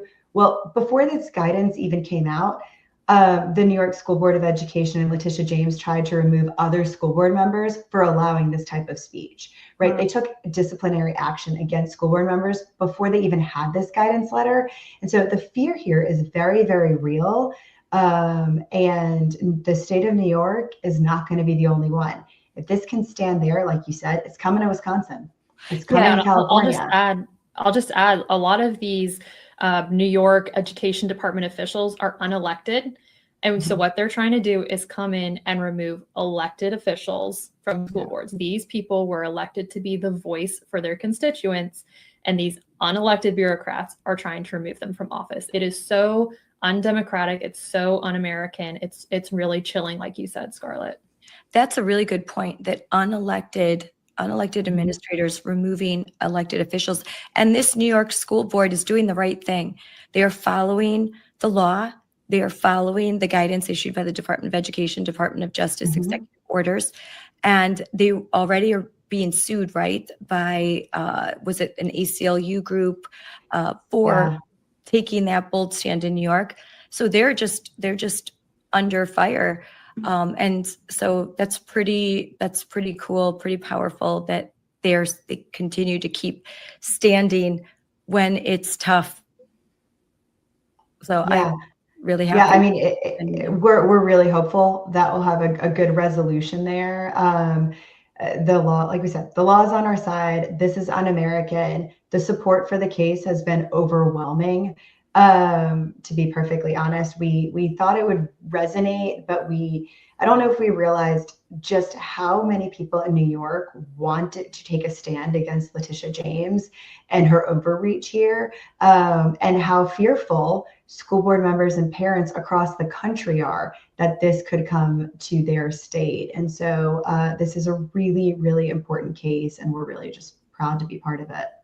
Yeah, it's really important because running for school board can be as challenging as running for Senate. Yeah. They really, it's David and Goliath every time. And so we want to not just get them elected, but support them once they are elected and they are the woke mob comes after them. And so I appreciate all the work that you're doing in this case, because it's difficult to get people to run for school board already. And if these kind of tactics are successful, it'll be really, really challenging. Absolutely. Absolutely. But parents have to just stay strong. And, there's a few other cases that are percolating. There was we were talking about Supreme Court earlier. There was a petition filed by our friends over at the Mackinac Center in Michigan yesterday, where they're representing a parent who was the subject of an FBI investigation, right? This is going all the way back to 2021, 2022, when, we were all being called domestic terrorists. And if you spoke up at a school board meeting, the FBI was being called on you. And so they actually just filed a petition with the U.S. Supreme Court to look and asking them to take a First Amendment retaliation claim. And so, this ability to speak freely at school boards is not just an issue with what we're talking about. It's everywhere, because we've been under attack, right? When you go speak up, you're called a domestic terrorist, you're put on a watch list, you're put on the SPLC hate list, you name it, you've dealt with it firsthand, Scarlett, and stuff. And so we just have to keep on running for these offices and keep on fighting. So in closing, I want to give each of you a chance to give a message to all those who are watching, and talk about, again, put your resources and where they can go and what parents should be doing, and teachers and school board members. So Kim, why don't you go first? Yeah, I would just say keep fighting, right? We have to save our schools. We talk so much about this being a culture war or a faith war. We're really in a constitutional war. When we look at critical race theory, when we look at Title IX, look at all of these, the core is to undermine America and undermine our way of life, undermine our republic. And so we owe it to our kids to keep fighting no matter how hard it is. And just know that you have partners in this. You've got Moms for Liberty to help you learn how to advocate, to have that camaraderie, to have that fellowship in the fight. And you've got groups like ours, Southeastern Legal Foundation, who are here to help educate and equip you from a legal side and represent you in court. And so we're just thankful to be able to be a small part of this battle to save our schools. Yes. I'll just add, we've been around for 50 years, and our mission here at SLF is to rebuild the American Republic, to restore it to what our founding fathers envisioned and intended. And as part of that mission, it's our goal to save America's schools, to save our public schools, our government schools, and make sure that they are staying in their lanes and following the Constitution. And so, like Kim said, it's going to take every single one of us to be pushing back in this constitutional war. And so that's why we are putting out these resources, so that every single parent, every single teacher, school board member, student, from kindergarten through college and beyond, can know what their rights are, how they can be fighting back, and all of the tools available to them, both in and outside of the courtroom. Yes. Well, thank you both for coming on today and talking about these issues. And I look forward to talking to you again after oral arguments in January. And I'm sure after the new year, there's always, you think like, oh, everything's going to be quiet for a little while. And then boom, something happens and everything gets blown up. But I really appreciate you both taking the time to come on and explain. And when are your new resources going to be out? Yeah, so we have a brand new First Amendment guidebook that is actually on our website. It hasn't even hit print yet, so this is an exclusive, but it's really geared towards, it's called The Truth About Free Speech, protecting your rights from kindergarten through college and beyond. And it really just synthesizes all of your free speech rights into one guidebook. So we have our college student guidebook, we have our K-12 guidebook. This one compiles everything into one because we know that many parents, many Moms for Liberty members, they have kids in college and they have kids in K through 12 schools. And we also cover, again, your rights at school board meetings and things like that. So I encourage people to check that one out. And we hope to have some other resources coming out soon for public school parents shortly after, we hit the new year. So stay tuned for that. Great. And then I have, you can see right here, and then you can download this. And these are great materials. You can, if you are an activist, if you are in Moms for Liberty or any other parental rights organization, these are great to take when you set up a table, have a few copies of these, and then let people know where they can go to download them and give them to school board members, to teachers, to your college kids, so that they can understand their freedoms and their rights. Absolutely. And if they want copies, they can always reach out to us, or they can reach out to Moms for Liberty and you guys can get them in touch with us. We love to mail these out. So like Scarlett said, you guys can table with them. We just want to get them in the hands of everyone in America. We'll need some of these for our legislative day in February. Yeah, absolutely. We're actually going to be, I think, attending some of the legislative days. So I think they're really, really powerful days that you guys hold across this country. Yes. They get people excited and they get people listening. Yep. And we have some big elections in Wisconsin in 2026, governor, Congress. So we've got a lot, statewide races. So a lot of important elections coming up. We have school board races in April and a state Supreme Court race. So it's really important. So, well, thank you guys. Thank you so much for coming on. I appreciate it. And I look forward to seeing you soon. Awesome. Thanks, Scarlett. Bye. Thank you. Today, we talked about the surge of legal intimidation against parents, from weaponized guidance letters to threats from officials like Letitia James, and provided the resources available to help moms and dads stand firm. Southeastern Legal Foundation has become a lifeline for families who refuse to be silenced. And we at Moms for Liberty are so grateful for their leadership in restoring sanity, fairness, and freedom in our schools. So thank you, Cece O'Leary and Kim Hermann from the Southeastern Legal Foundation. You're both two joyful warriors fighting alongside us, fighting for America's children, the Constitution, and the rights of every parent. And we are so grateful for you. We stand alongside anyone who brings clarity, courage, and deep commitment to restoring the rule of law in education. And it's just so necessary right now to do that. And before we close out, I do want to mention that where to go to find these resources. This is very important. I'm going to put this right now.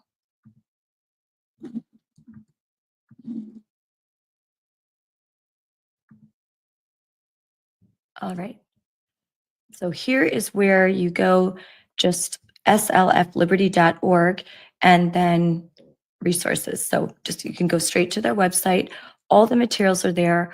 All of the information about the cases that we talked about today are there, as well as links to their social media, their Facebook, Instagram, X account. So everything that you need is right there. Again, let's show this. Go to slfliberty.org and learn more. And these resources are great. And as Kim and Cece said, you can reach out to them and they will mail you the hard copies. So if you are about to have an event and you need 50 copies, contact them a few weeks ahead of time and they will mail out these materials to you so that you can hand those hard copies out. I know a lot of times when I do events, I speak, there's legislative days. A lot of people appreciate that hard copy and it's really pretty well done. So be sure to do that. Reach out to them and get more information, more materials. And of course, if you are a parent or a student or a teacher or school board member and your rights are being violated, make sure you contact Moms for Liberty or the Southeastern Legal Foundation and fill out a legal intake form. Those are taken very seriously. And right now, it's 2026. As we embark upon 2026, all I'm hearing from leaders and from these 501c3 law firms is we are looking for cases. So please, they are looking for cases that they can take to the courts so that we can institute this lasting change through the legal process. So speak up, stand up, and fight for your kids and fight for your rights. And so don't go anywhere, because coming next, I'm going to interview Scott Jennings. I'm very excited about this interview. Been looking forward to it for a long time. I think it's going to be very fun and entertaining, as he is brilliant, and we're going to discuss his new book and so many other things. So stay tuned. Don't go anywhere.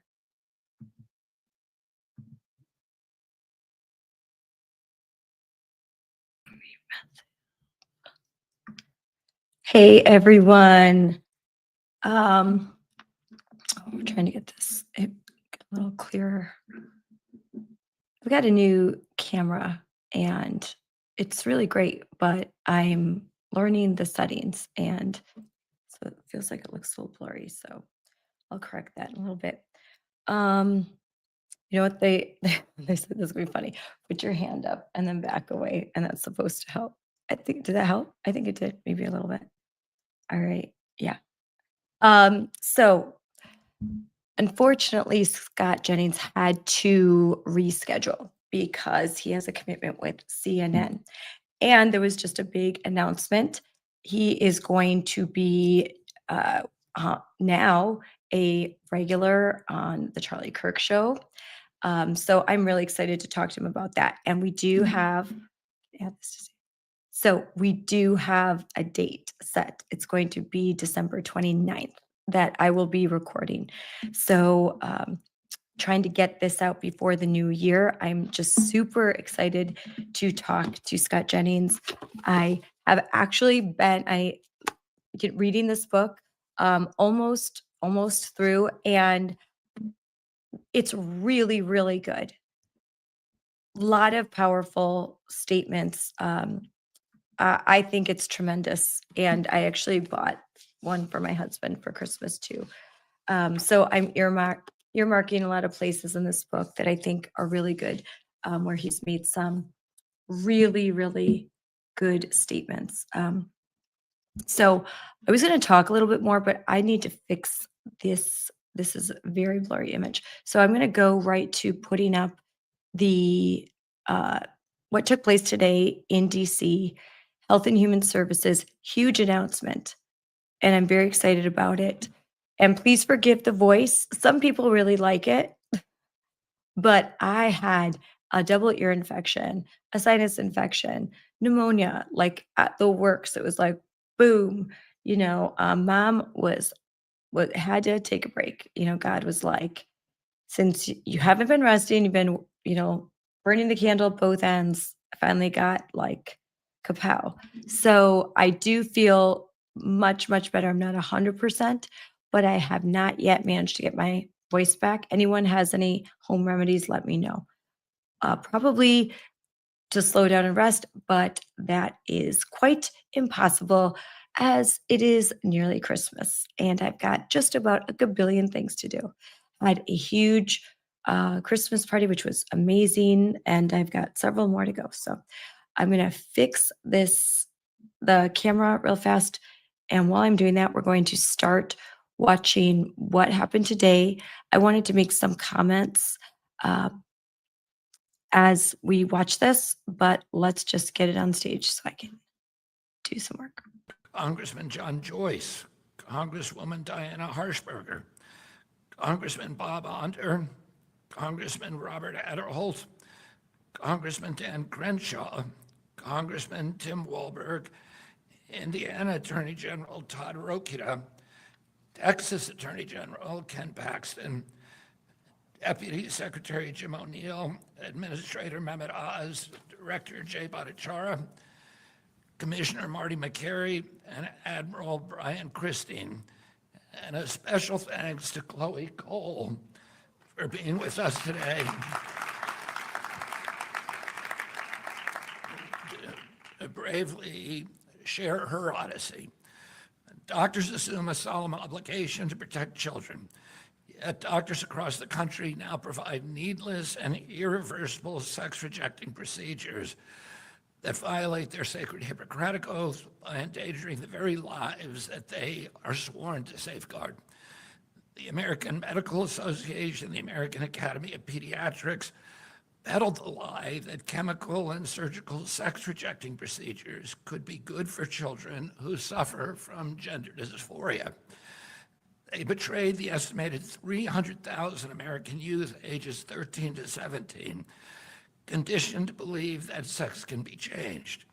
They betrayed their Hippocratic oath to do no harm. So-called gender-affirming care has inflicted lasting physical and psychological damage on vulnerable young people. This is not medicine, it is malpractice.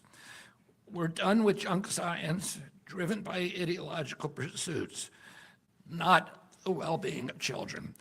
A peer-reviewed report published by the HHS Office of the Assistant Secretary for Health last month confirms that sex-rejecting procedures impose medical dangers and lasting harm on children who receive these interventions.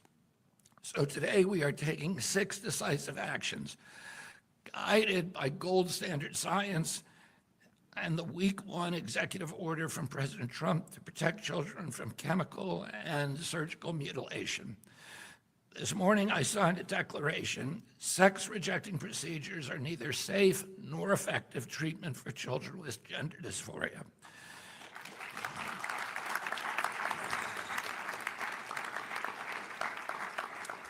These procedures fail to meet professionally recognized standards of care.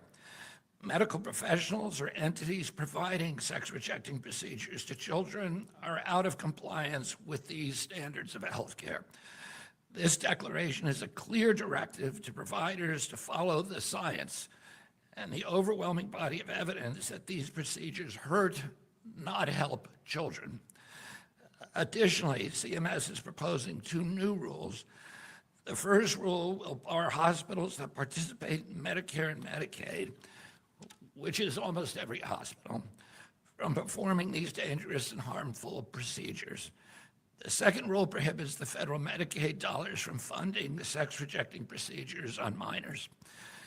The FDA is issuing warning letters to 12 manufacturers of breast binders, which are medical devices used for purposes such as assistance in recovery from cancer-related mastectomies. The FDA is telling these companies that the illegal marketing of breast binders to children for the purpose of treating gender dysphoria commits significant regulatory violations and requires swift congressional or corrective action. If the manufacturers don't comply, they could face enforcement actions, including product seizures. Furthermore, HHS is also moving to reverse the Biden administration's attempt to include gender dysphoria within the definition of disability. My uncle, Ted Kennedy, was the primary author of the Americans with Disabilities Act and of the 1978 amendments that strengthened the Rehabilitation Act. The Biden-era amendments that designated gender dysphoria as a disability served the commercial interest of a predatory, multi-billion-dollar industry that betrayed the original intention of those laws and engendered widespread public resentments against those laws among the American people and discredited the statutes in the public mind. These are statutes that were designed to protect the most vulnerable Americans, and the misuse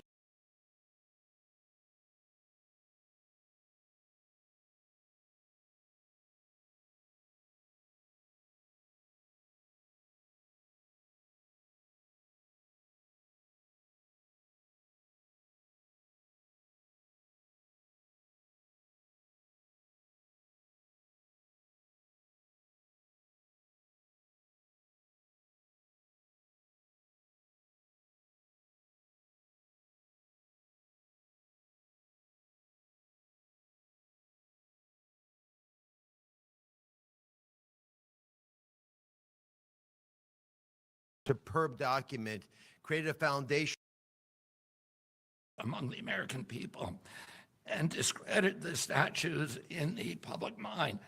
These are statutes that were designed to protect the most vulnerable Americans, and the misuse of these statutes for these purposes injures the statutes themselves and injures other people who are entitled to that protection and who Americans want to see protected. Our proposed rule will reassure recipients of HHS funding that policies preventing or limiting the sex-rejecting procedures do not violate disability non-discrimination requirements. Finally, our Assistant Secretary of Health, Admiral Brian Christine, today signed a public health message to inform healthcare providers, families, and policymakers that current evidence does not support claims that puberty blockers, cross-sex hormones, and surgeries are safe and effective treatments for pediatric gender dysphoria. These announcements are grounded in evidence and shaped by compassion. President Trump has made child protection a national priority. The Make Our Children Healthy Again strategy demonstrates that commitment. Sex-rejecting procedures rob children of their futures. The Maha Commission strategy report calls for an end to over-medicalization of our children. Unnecessary medical interventions drive big money interests that push sex-rejecting treatments. Today's revenue for sex-rejecting drugs and surgeries in 2023 were estimated in one study to exceed $4.4 billion and on track to exceed $7.8 billion by 2030. One doctor was recorded callously describing sex-rejecting procedures as a big moneymaker.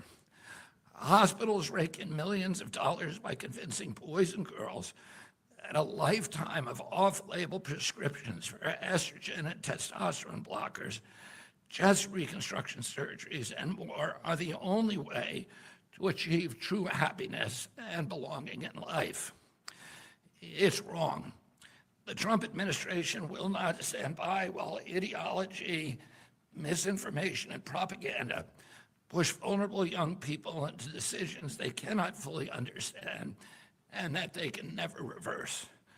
On my watch, HHS will stand for radical transparency and informed consent.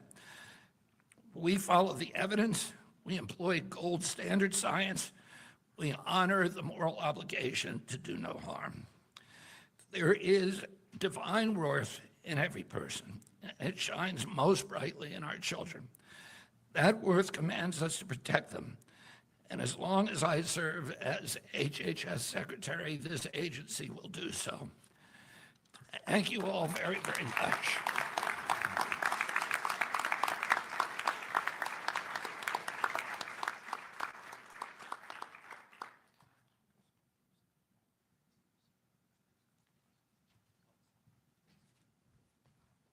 Sorry, I thought I was last. I guess I'm not. Secretary Kennedy, thank you very much. His bold words tonight reflect a deep passion that he's expressed since very early in this administration, and it represents why HHS needs to be in the forefront of issues like this. The white paper that was crafted, it's several hundred pages long, but is actually a superb document, created a foundation for CMS, my agency, Medicare and Medicaid, to take bold action as well to address some of the challenges. But I want to take a second and outline where we are right now. There's an op-ed that Steph Carlton, my chief of staff, was over here somewhere, and I penned that just issued while we've been sitting here, and it highlights some of these issues. But of course, it all came out of the executive order of the president, protecting children from chemical and surgical mutilation. Simple title, descriptive and accurate in its desire to do just that. And today we will deliver that to the president and to the secretary. Many of you, as you walked through the front portal of this building, the Hubert Humphrey building, saw Senator Humphrey's quote on the side wall. And he speaks about the moral obligation of government to take care of those at the dawn of life, our children. 53% of children in America are in Medicaid or CHIP programs. So we provide insurance to most children, and commercial insurance follow us. But we are in a weird place in America where we have mixed politics and medicine. And do you know what you get when you mix politics and medicine? Politics. There is no medicine left. We witnessed that with bizarre statements, predatory actions, and many other activities that I think have forced children to the tip of the spear where they have brunt the burden of this toxic combination. We've been told that permanently altering bodies of children, and the children are told this as well, will bring them lasting peace. But few have achieved the inner peace promised by these charlatans and the talking heads, the media personalities, the social media posts. All these have created a dishonest narrative. And of course, many of these children are left with the most tragic parts of all the treatments that they've succumbed themselves to. Many physicians as well have been pressured into compliance. The white paper outlines this, with the dangerous progressive ideology that treats children like lab mice. And because often in medical school you're taught to go along to get along, they have not been willing to rear their heads and bravely say what they know to be right, which is that these procedures are wrong. Individuals who question their sexuality are treated by many medical professionals on the fast track, that's what it's called, approach to care, resulting in drastic interventions that merely increase the distress they're already suffering from. Under politicized medicine, people suffer long-term consequences. Let me go through the three major categories. Puberty blockers, reduce bone density, alter brain development, which is a real problem when you're 11, 12, 13 years of age, and disrupt sexual function for the rest of your life, oftentimes. Cross-sex hormones cause irreversible changes, including infertility, loss of sexual function, even cardiovascular issues, as well as long-term endocrine problems. And of course, the surgical interventions where you remove healthy organs, despicable and reprehensible as it is, permanently alter appearances and destroy children's lives. So let's talk a moment right now about the big question. This dangerous fast-track approach in invasive treatment, what it really does is slap a Band-Aid on a much deeper pathology, a much deeper problem, the underlying issue of gender dysphoria. It denies patients the opportunity to be seen for who they really are. The doctor can't look them in the eyes and treat them like a child that's confused and lost and needs help. They become an opportunity. They become eventually a victim. Reasonable evidence-based objections that a child's confusion might resolve over time have been ignored, even though it makes common sense, and it turns out from numerous studies now in Europe to be true. Again, we outlined these in the op-ed. And this is not how clinicians respond to the care of other pediatric issues, but it's how we respond to pediatric adolescent mental distress. And the medically honest approach is to at least start slowly, the least invasive possible, psychotherapy, counseling, including family counseling, evaluation of other conditions like ADHD and autism, and of course, treatment of the anxiety and depression that so often is included with this diagnosis. There's lots of reasons we're having this problem. Social media is obviously a concern. There's been an explosion of discussions within children's groups about these topics. The surge has also been accompanied by healthcare professionals. I just want to stop for a second. There's so much to comment about here. I thought that all of the speakers, in a very short amount of time, they just laid it all on the line so well. They made the arguments just crystal clear. That the beginning of this announcement today, it started with something that's so simple, but so rarely heard. Men are men. Men can never become women. Women are women. Women can never become men. Children are innocent, and they need our protection, particularly as one by one, Dr. Oz, Secretary Kennedy, and then we're going to hear from esteemed other physicians as they state the very simple truth that's hard to believe. This is a bold thing to say, but that there are two sexes, two biological sexes, males and females, and humans can be one or the other. They can't be both. They can't be neither. They can't be, this doesn't change like the wind. You can't wake up every day and decide, oh, hey, I think this is going to be my sex today. There aren't 137 genders, none of that. It's really simple. there is no one way to be male or female, but inherently you are male or female, and that is defined by your reproductive organs. Men can't have babies, and men can't become pregnant. So these are all things that when I was a kid and growing up, I never thought would be questioned. Never. And when this whole transgender ideology like really became known to me, I laughed at it, to be honest. I did not think that this could really be happening, and that logical people could ever go along with this, that especially our elected leaders and professors and teachers and administrators. But little did I know that a lot of times it is those in academia and those with power, they are the ones actually pushing this, and they are pushing it the hardest. And it's just it's all very surreal, but encouraging what we heard today. And just to get in, I'm scrolling right now, looking through some of the statements we've been posting about this all day today. But we're going to get to later Dr. Jay Bhattacharya, and he is going to announce how the NIH is going to study how to help those who regret their sex-rejecting transitions. And note, I really like this language. Sex-rejecting transitions, sex-rejecting medicine, sex-rejecting procedures. We're no longer going to say gender affirming. We're not going to call it gender affirming care. I like that. I like that. We're going to be real. We're going to follow actual science. These are sex rejecting. They aren't real. You can't reject your sex. Now, you can have a mental condition in which you don't feel comfortable in your body, and that should be dealt with. That mental health issue must be dealt with. But affirming this mental health issue is unhealthy, it's unsafe, it's wrong.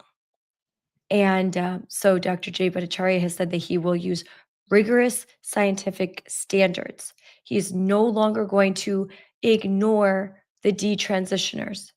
These are the kids, these are the teenagers that were love bombed in their classrooms and in social media, and just, like celebrated because they came out.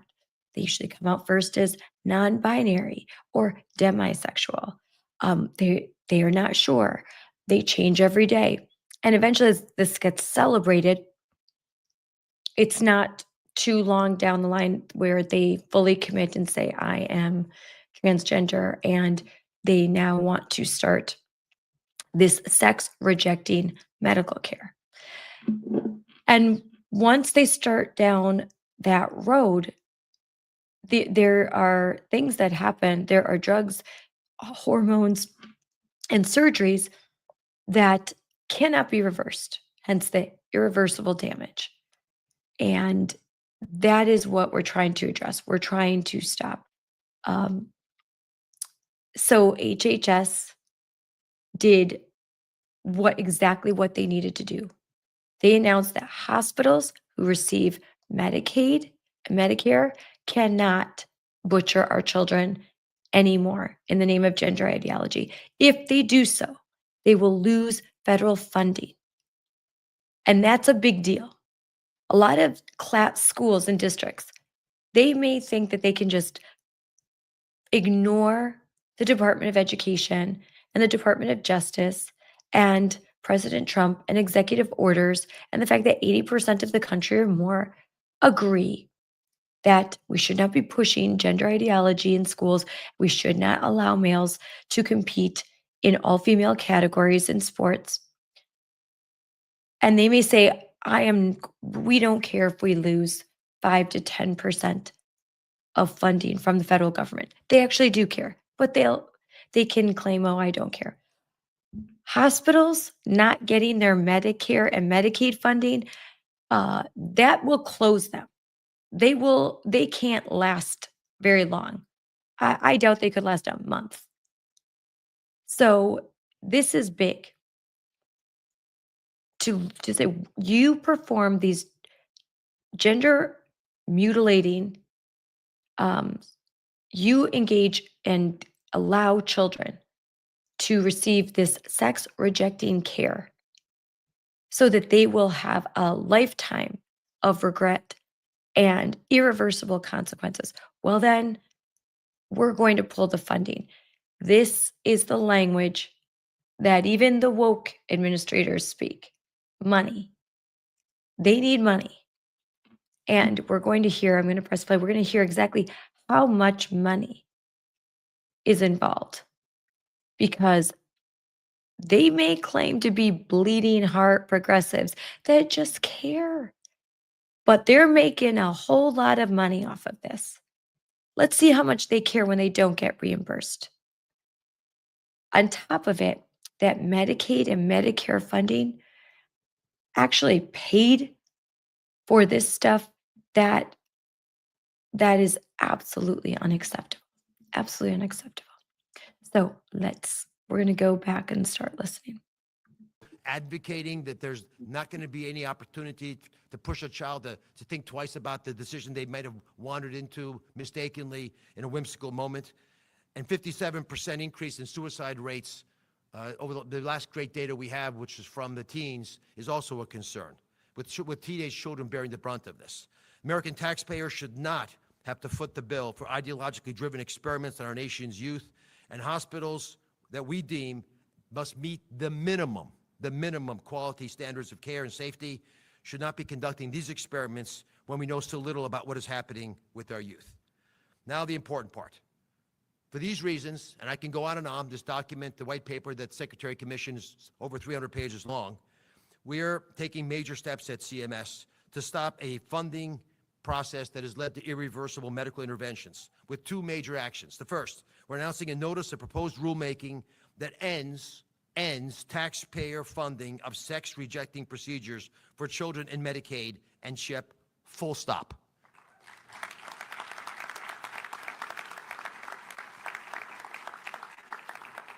We don't provide health care to every child, but at 53%, we've got most, and we're not going to let taxpayer money go to hurt these children, and those children will no longer be hurt by this ideology. We know that inflicting these procedures on young people costs them and the Medicaid system countless dollars, not just in medical bills, but also all kinds of downstream issues, while providers reap the rewards. Too many providers inappropriately profit from carrying out these destructive procedures, and I'm just going to go through this grotesque laundry list of prices just so you're on the same page with what Secretary Kennedy started teasing at.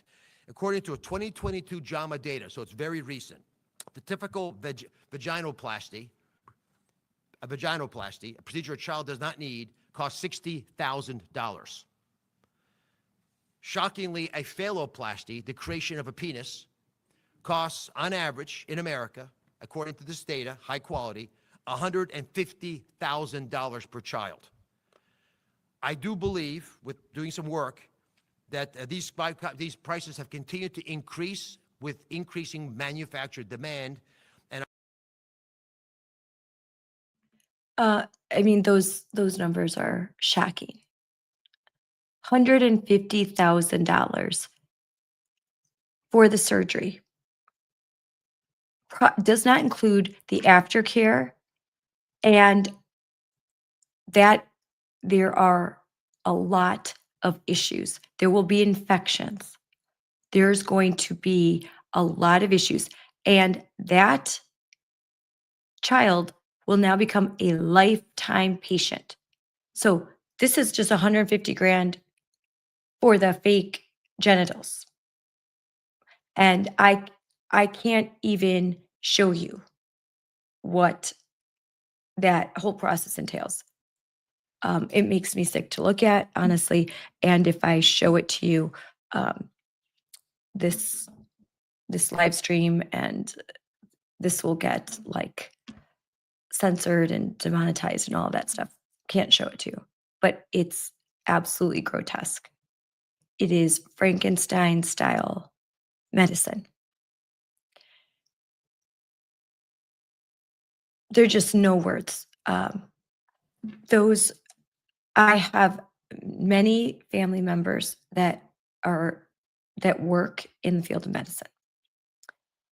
I have many friends that are working currently in medicine as physicians, surgeons, nurses, run the gamut, physician's assistant, everything. And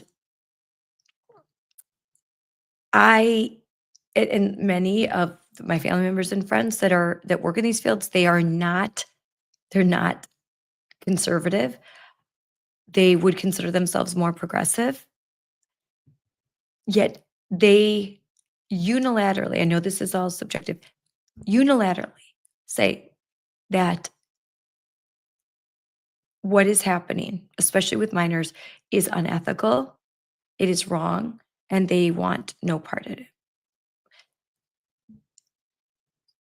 I struggle to find medical health professionals that are cheerleading this.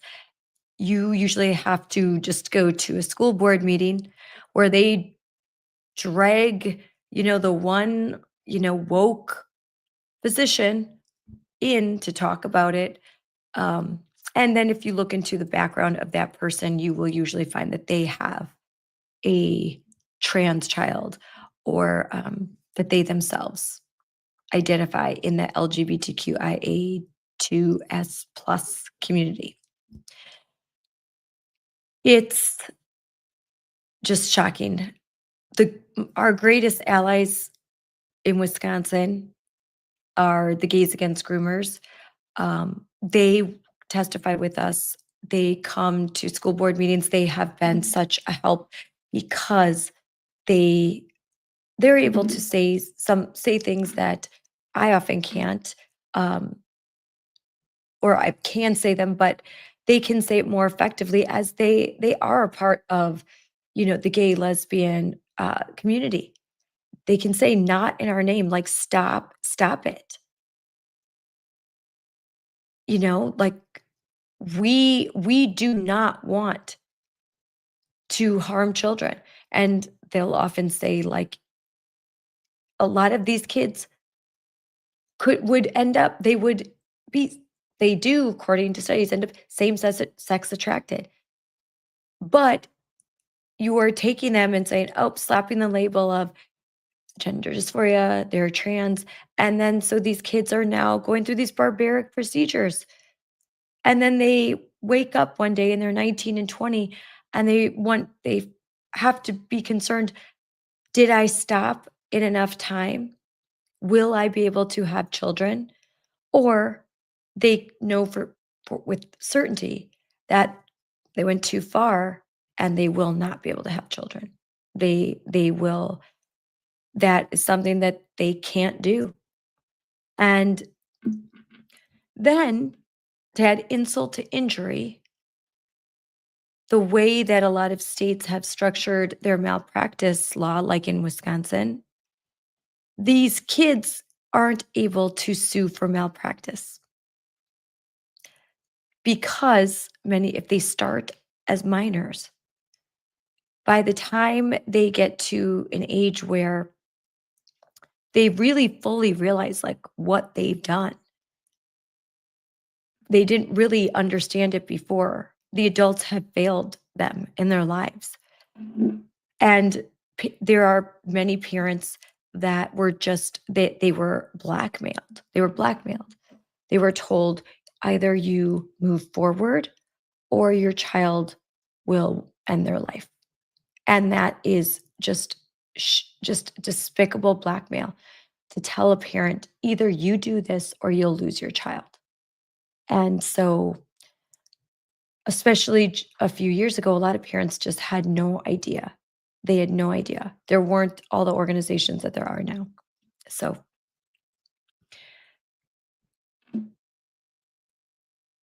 it's just so important that the truth comes out. And it's so important that the HHS is doing this because, well, there are a lot of states that have passed the legislation, and when they do, things get challenged and it's going through the legal process.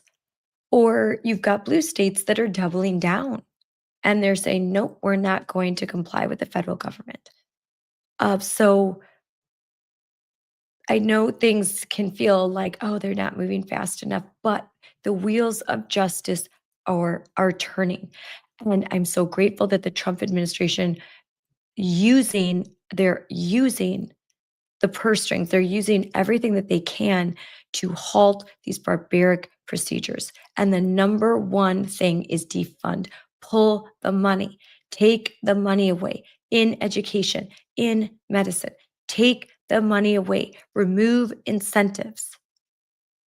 And this is how we can bring about the change, the full change, to where there will come a time very soon where everyone is going to wake up, and just like with COVID, all of the people pushing this stuff they're never going to say, oh, I was wrong. They're just going to pretend like it never happened. They're going to pretend like they were never on the wrong side of history. And we should not let them. So let's get back. Point out that the creation of a vagina, in that case of a phalloplasty, or a scrotoplasty where you add testicles, that's extra. This is a pathology that has afflicted the medical profession. It is That's so gross. I just had to say that. shameful that clinicians have profiteered off this. I do not understand how it could possibly have been tolerated by the leadership of these institutions, but it will no longer be funded. And I can tell you, if they're so diehard desirous of helping children and they don't get paid, the question is, will they do these procedures? And I think we know the answer. The second big thing, that's $250 million over the next decade of savings to the taxpayer, but that's irrelevant to this issue compared to the harm to the next generation, to our future, because kids are always our future. Second, to reinforce the need to protect our children, we are announcing that certified Medicare and Medicaid hospitals, pretty much everyone in the hospital in the country, will no longer be permitted to perform certain sex-rejecting procedures on children. Any hospital that does offer sex-rejecting procedures to vulnerable populations of pediatric-age kids will no longer be able to participate in the Medicare and Medicaid program.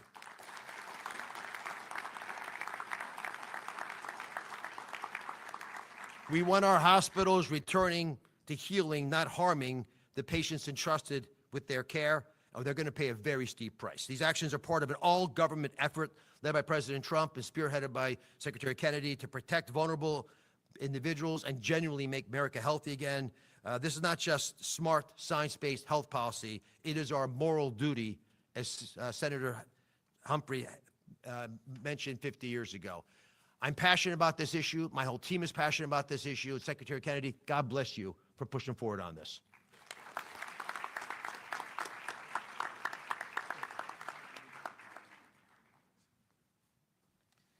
Thank you, Dr. Oz. One of the most barbaric features of a society is the genital mutilation of its children. It's based on a medical dogma, sadly, that the normal, sometimes stressful experiences of boys and girls growing up is a pathology that requires medical intervention. Parents are told if they don't agree to these disfiguring and permanently sterilizing procedures, they're putting their child at increased risk of suicide, a baseless claim that has never been supported with good data. Let's be honest, and I'm going to say what you're not supposed to say. Pushing transgender ideology in children is predatory, it's wrong, and it needs to stop.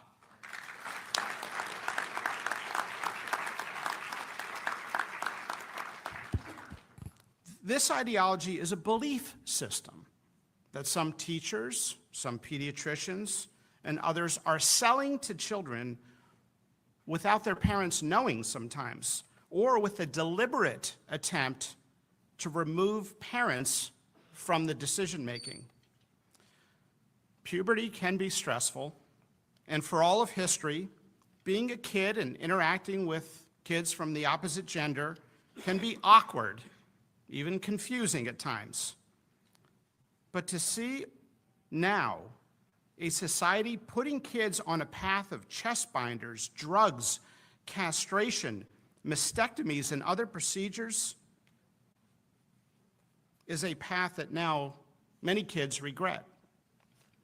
And Chloe, I've got to say, your testimony in front of the Hill was one of the best descriptions I've heard on this issue ever. Maybe one of the best descriptions I've heard of any topic ever presented in front of Congress, and it's an honor to be here with you.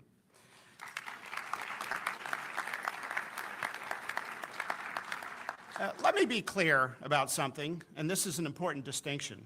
Sometimes it doesn't get mentioned. We're not talking about medically treating kids with a biological basis for differences in sexual development, what used to be called intersex. We're not talking about children with 5-alpha reductase deficiency, Klinefelter syndrome, Turner syndrome, or other sex chromosome abnormalities. We're talking about an ideology that is supported by flawed science that every child as young as 4 years of age should pick from an array of genders. We've got high schools now where half the kids don't identify as a boy or girl. What's going on? To American hospitals and clinics, do not ask parents to leave the room in order to sell your transgender ideology to America's children.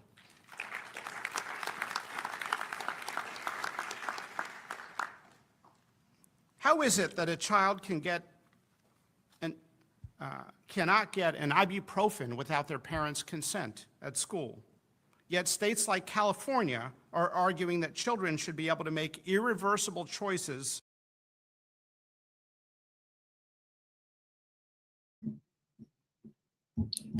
That's 100% true.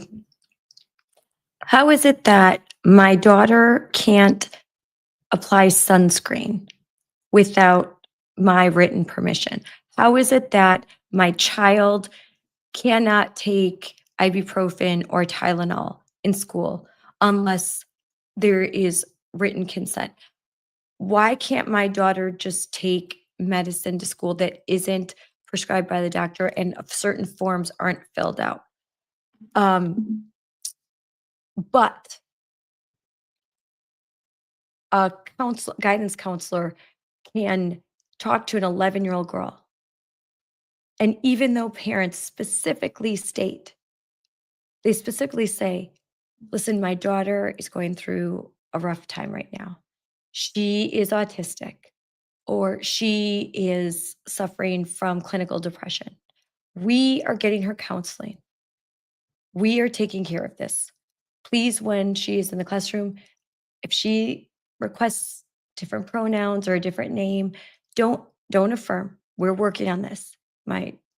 We're not affirming this. This violates our religious beliefs, or just violates our values, or we're the parents and we don't want to see our child mutilate themselves and take drugs and hormones that will cause irreversible damage. So we've got this teacher, we've got this counselor. And despite all of that, as we have heard time and time again, as we just heard talking with Kim, Hermann, and Cece O'Leary from the Southeastern Legal Foundation, as I have had conversations with lawyers at the Wisconsin Institute for Law and Liberty, Alliance Defending Freedom, America First, and the list goes on. How many times right now in Illinois, my friend Nicole just had today oral arguments in what happened to her daughter in middle school in Illinois, that these administrators ignore parents, that these counselors ignore parents. Even after Mahmoud v. Taylor, they ignore parents and they say, your parents are not affirming your gender identity? Well, I'm your mom now. They literally say that. They put the posters up in the classroom. I'm your mom now. To that I say, hell no. Hell no. These are my kids. They are not yours. And hell will freeze over before you get to control what happens with my child and try to invade and put a wedge. And it's 80-20 of parents agree with that statement. I have to believe it's more, because those that don't, they are cluster B, they are mentally ill, they are deranged, they are not good people or good parents. If there's an adult saying, I absolutely think that a guidance counselor who met your child the day after Labor Day and suddenly now feels that they are the one that should be parenting, that's okay. Thumbs up for me. You don't have children, or you do, and you are a terrible person. So I'm just saying the facts. Like, you can't be a good person and think that strangers should supplant a parent, a loving, caring parent. And I'm talking about a caring parent, a parent that is involved in their child's life, is not abusive. And that is, it's shocking. So I love what was just said. How can this be happening in America? How can it still be happening? Why aren't more people outraged? You know why? Because they don't know. They don't think it's happening. Today, and so I was obviously watching some of the America Fest, preparing for this live stream. If not for that, I was going to go on the Red Wine and Blue seminar. And the Red Wine and Blue ladies, the very progressive far left ladies, well, they were doing a live stream too today. And their live stream was basically how to keep subverting mega parents. How can we show we're belonging? But basically the opposite. It is like the mirror of what you're hearing from me right now. It's how do we help to undermine parents if we don't like what they think, if we don't agree with the values? Like, it would be akin to me saying, I want to sneak in a priest and give communion to my daughter's 8th grade class. And if the parents don't like it, well, I'm concerned about their soul. So I should be able to parent other people's children. I don't care what their values are. Like, this is, to me, salvation. So I'm going to sneak a priest in, and they're going to give communion, and they're going to train the whole class. We're going to teach them some in-depth, Catholic theology. They hair on fire. They would go nuts, and rightfully so. Yet they can take their religion and they can go into kindergarten classrooms and preschool classrooms and middle school, high school. They can take their religion and bring their priestesses in and go through their rituals. And I am supposed to just sit quietly because, I wouldn't want anyone to not like me. I wouldn't want to be known as a disruptor. I mean, come on. Wear the crown, disruptor, with pride, because you are disrupting something very, very evil. And that you need to do that. If a parent unfortunately wants to brainwash their own child. That's very sad. But they are not allowed to take out all the other kids in your community too. And just because there is a kid that is suffering from this doesn't mean the whole class has to go along with it, and that they have to basically surrender their free speech rights and their beliefs and their values, and the teachers that they have to surrender their free speech rights and their values, and that the whole school has to just pretend and hey, you have to pretend. We have to play pretend. No, it's wrong. And it's not just about the idea. Social transitioning ends up medical transitioning.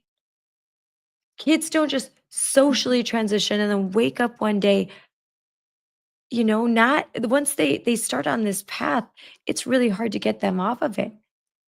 They're medicalized like that. So again, to kind of reiterate, and then I'll stop interrupting so much, but HHS today announced these actions to enforce Trump's executive order to end gender mutilation of children. Removal of federal funds from hospitals that perform these sex-rejecting surgeries. Removal of CHIP funds from hospitals that perform these sex-rejecting surgeries or provide these sex-rejecting medicine, the hormones, the puberty blockers. A signed order by Robert Kennedy Jr., the Secretary of HHS, declaring that these child mutilation procedures do not meet professionally recognized standards of healthcare. Impose regulatory violations on companies that market breast binders to children. How about the school districts too? Let's impose some things on these school districts that recommend these breast binders, and they do. I have the videos to prove it. Move to reverse the Biden-era attempt to classify gender dysphoria as a disability to prevent discrimination claims used to justify these child mutilations and these sex-rejecting medical procedures. This is what we voted for. This is what I voted for. That's for sure. Watching young kids being pulled into gender ideology is heartbreaking. And I'm going to quote Nikki Neely right here. Teachers unions and activist groups have been pushing this for years. Parents and teachers who push back have been punished. This is why the federal government had to step in. And this was on X from Nicole Neely from Defending Education, and 100% right. The FDA commissioner, Dr. McCary, said this: I'm going to say what you are not supposed to say. Pushing transgender ideology in children is predatory, it's wrong, and it needs to stop. Amen, amen, amen. 1,000 times, yes. All right, so now I'm just going to let this go through because we want to hear my friend Chloe Cole. Boy, she was amazing in this, so let's get her. Without their parents' knowledge. The UK actually did a comprehensive review in the Cass Commission of the medical literature and found there's no role for puberty blockers in many of these interventions. We as doctors have a duty to speak up, and that's why we're here, against this cruel practice. It's been hard to speak honestly on this topic. Many in academia who have challenged the dogma have been railroaded, dismissed, fired, or labeled in a form of modern-day McCarthyism. Just ask the former Brown University professor Lisa Lippman, whose research suggested that transgenderism was a socially contagious condition. Brown University persecuted her and did not renew her contract. And this is the story of many academics that are trying to speak common sense to this insanity. Let's stop with the labeling and let's have an honest conversation about what's best for America's children. Today, the FDA is taking action. We are sending warning letters to 12 manufacturers and retailers for illegal marketing of breast binders for children for the purposes of treating gender dysphoria. Breast binders are a Class 1 medical device with legitimate medical users, such as being used by women after breast cancer surgery.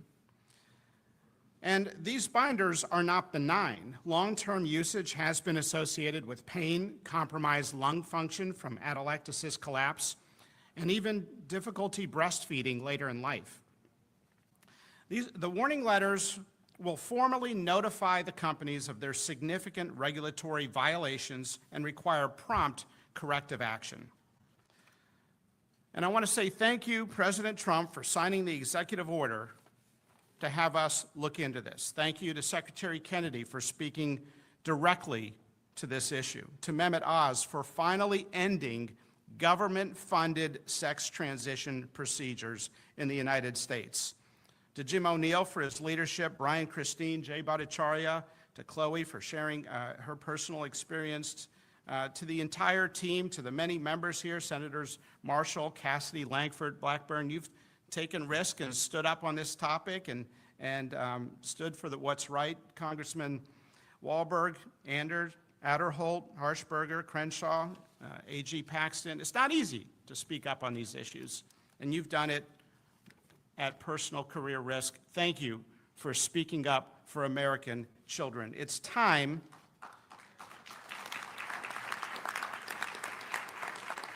I can't tell you the number of people that said, don't talk about this issue publicly. You can talk about everything else in medicine, but do not ever talk about this on TV or in any public forum. You've probably gotten the same advice. But we're going to keep fighting for American children.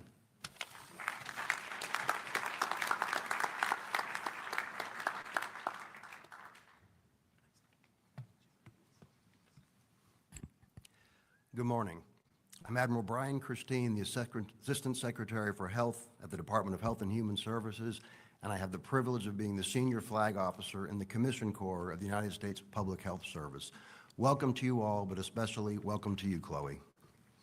Today, we are taking decisive action to protect America's children from chemical and surgical mutilation and to restore evidence-based medicine and gold standard science to the forefront of federal health policy.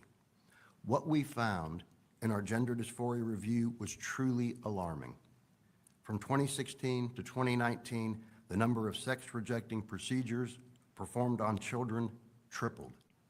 And despite the mounting evidence of harm and the reversals by European countries, the previous administration and my predecessor were driven by a warped ideology and a radical political agenda. And that is why I am signing this public health message today, to ensure that healthcare providers understand their responsibility to put children's health and safety first. As medical professionals, we have an ethical obligation to provide excellent care to our patients informed by the best evidence we have. And as such, we should refuse interventions that pose risks of unnecessary harm because our first mission is to do no harm. For the safety of our children, medical professionals should refuse to provide puberty blockers, cross-sex hormones, and surgical interventions. Instead, we must prioritize comprehensive psychosocial assessment and support. We must address co-occurring mental health conditions, and we must provide compassionate, developmentally appropriate counseling. And finally, we must educate young families about the incredibly weak evidence for these medical interventions. And let me be clear about this. This is not about politics. It is about science. It is about safety. It is about radical transparency. It is about trust. Our mission is to ensure that every American child receives medical care that is evidence-based, that is ethical, and worthy of the public's confidence. For America to be healthy and great again, we need strong, healthy boys and girls who will have the chance to know the joy of coming together as one and starting their own family one day. And if they are subjected to to these vile sex-rejecting procedures. That cannot happen.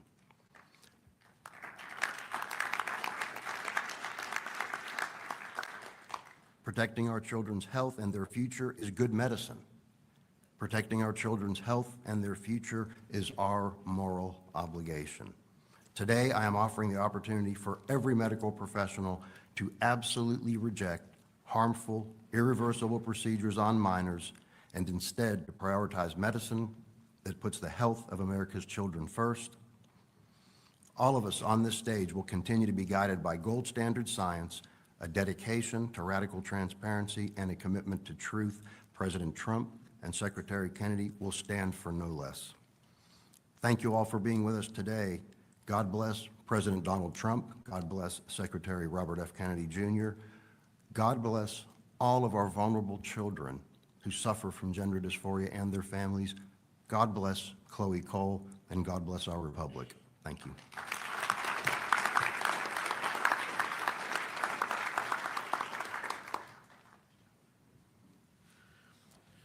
I'm Dr. Jay Bhattacharya, the director of the National Institute of Health. I was thinking about how we got to this moment today, and I was thinking about the power of science. And normally, we at the NIH, and I should say, as myself in my own capacity in my career, I've always admired the power of science to do good for the world, to help us understand how the world works, to develop cures and treatments. But today is not a day to just talk about that, because we've also seen in this sorry episode that will go down as a dark episode in medical history of how the power of enthrallment to a false science can damage and harm lives. The hijacking of scientific institutions, the hijacking of scientific journals for the purpose of essentially enforcing groupthink is tremendously powerful. We saw this during the pandemic, and we've seen this in this episode today, that the idea about whether you need to have extraordinary interventions to halt the puberty of a child in order to prevent them from committing suicide. That's a scientific question, right? It's more questions, lots of types of questions, but it is at heart a scientific question. Is it true? Is it true that if you don't accede to the desires of a 10-year-old, 11-year-old child who thinks they're the other gender, and allow the doctors to do extraordinary measures, that they're going to kill themselves? The idea behind all these procedures was a false idea propagated first by science, by scientists, essentially asserting that the evidence that the answer to that question, yes, if you don't let your child transition, they're more likely to commit suicide, that the answer to that question is yes, when in fact there was never any solid scientific evidence for that question. The 300-plus page HHS report, the report that was done in the UK, the CAS report, the Scandinavian reports, all those came and looked at the scientific evidence, and they all came to the same conclusion, that the scientific evidence that the answer to that question is yes is incredibly weak. And so the question is, why did it take so long? Why did it take so long, and how did the first idea come in the heads of people to assert falsely that there was strong scientific evidence to say that you must transition your kid or else they're going to commit suicide? I mean, those are haunting questions for me as the director of the National Institute of Health, because the key idea in science is that when there are extraordinary claims made, you have to question them. Even when you have ideas that are well established, you have to question them. And yet what happened was that there was essentially a groupthink that prevented excellent scientists from speaking up when they should have. The extraordinary courage of the authors of the HHS report, I don't know if you're all here in the room today, is stunning to me, because they stuck their heads up. The extraordinary courage of Chloe Cole, sticking her head up when it was almost impossible to do so. Why was it so impossible? Because the power of science to enthrall minds is almost unmatched in our society. So what do we need to do? First, don't ever let, if you're a parent, don't ever let a doctor tell you, essentially blackmail you into thinking that you must accede to a transition for your child, because if you don't, the child will kill themselves. There's no warrant for that. The scientific evidence does not support that, and we should never, and I'm proud to be part of an administration that is putting an end to that practice.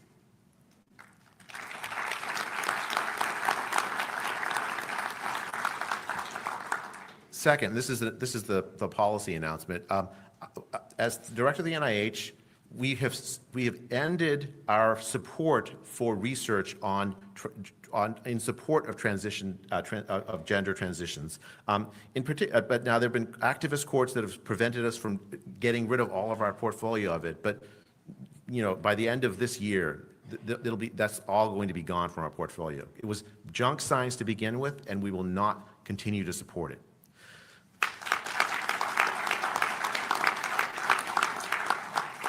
Let me tell you an anecdote about this. There was a researcher that the NIH funded that did a study of whether, to answer the question, was it more likely that a child who didn't transition would commit suicide?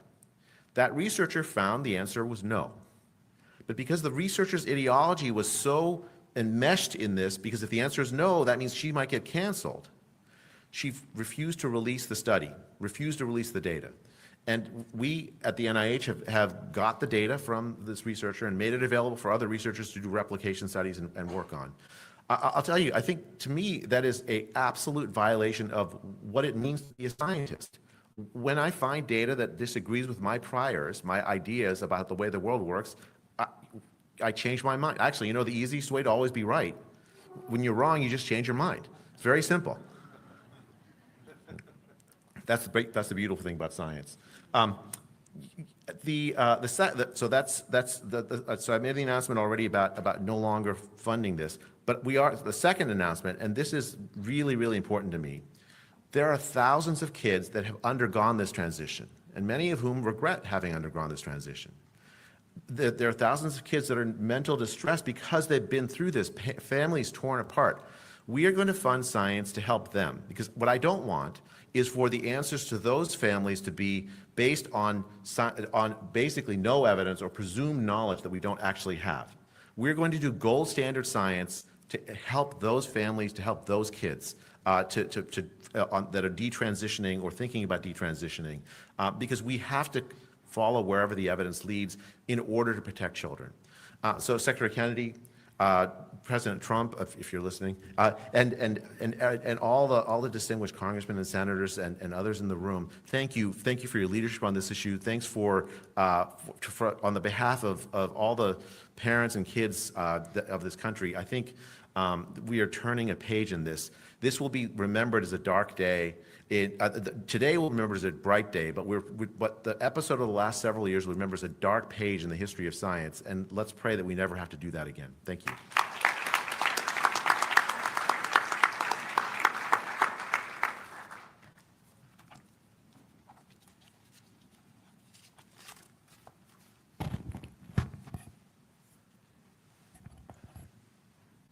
Men are men. Men can never become women. Women are women. Women can never become men.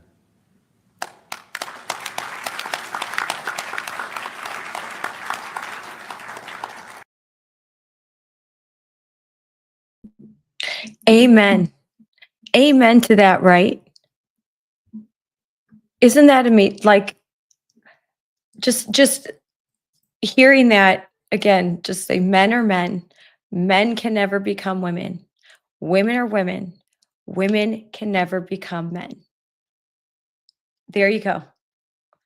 Hard to believe we have to have a press conference to tell the world that this is so. But here we are. Children are innocent, and they need our protection.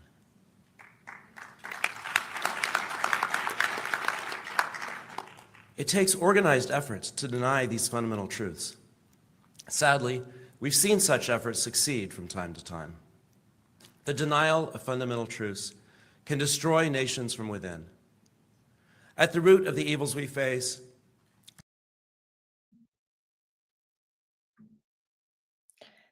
the denial of fundamental truth can destroy a civilization from within. mic drop. The denial of fundamental truths can destroy a civilization from within. Repeat, repeat, repeat. We cannot live by lies and have a country. We cannot live by lies and have a constitutional republic like the United States of America. We cannot live by lies. And we have to lead by example for our children. They watch us living by lies. And if we don't encourage them to stand for truth, and in fact, if we tell them, do not stand for truth, because it could be inconvenient, then, man, we aren't doing our job.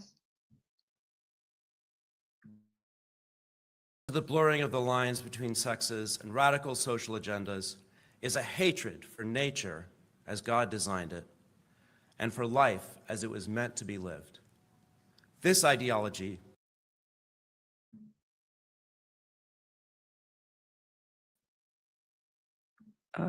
Oh man, it's true. A hatred of nature and nature's God is what is behind this radical ideology. Now you're getting to when people say why. A hatred of nature, a rebellion against God. That's what this is all about. does not just deny biology, it declares war against it. As part of the Biden administration's war on nature, this department perverted the Rehabilitation Act of 1973.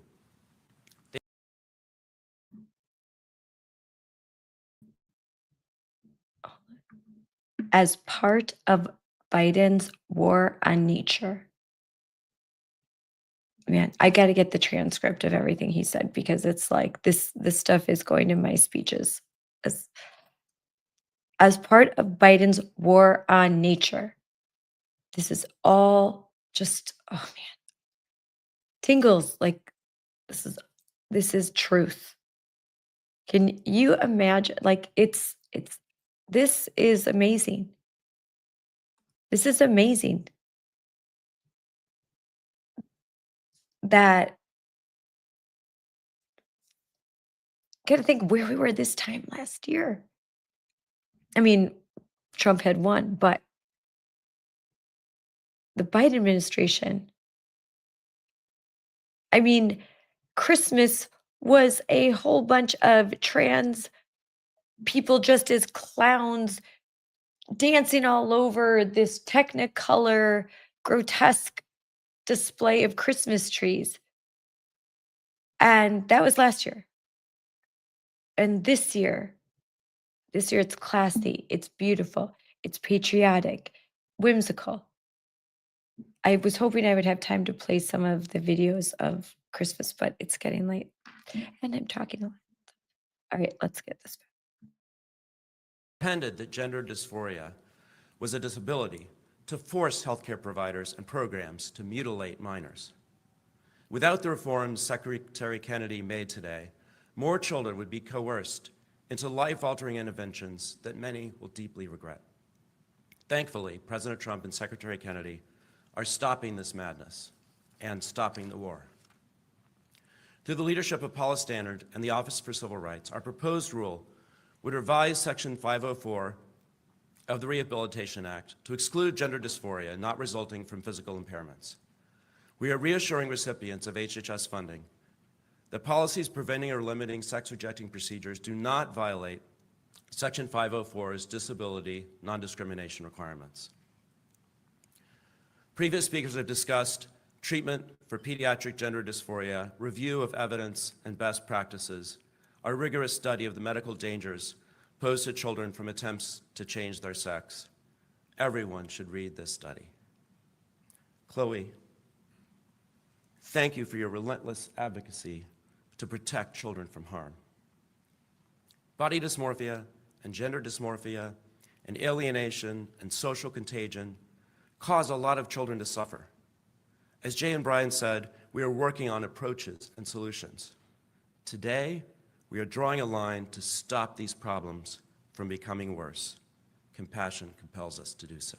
Thank you.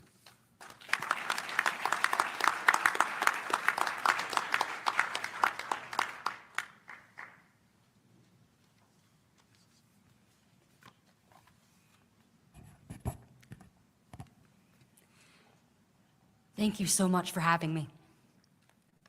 It's an honor to be here and to be able to speak on behalf of American children whose innocence and health are being compromised, whose lives are being ripped apart by ideologically driven medical experimentation.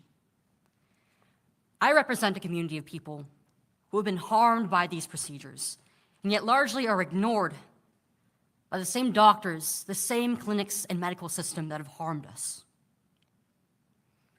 I've become an advocate for protecting children from what is often mistakenly referred to as gender-affirming care, because it is by no means care, but unscientific medical abuse that violates every tenet of medical ethics.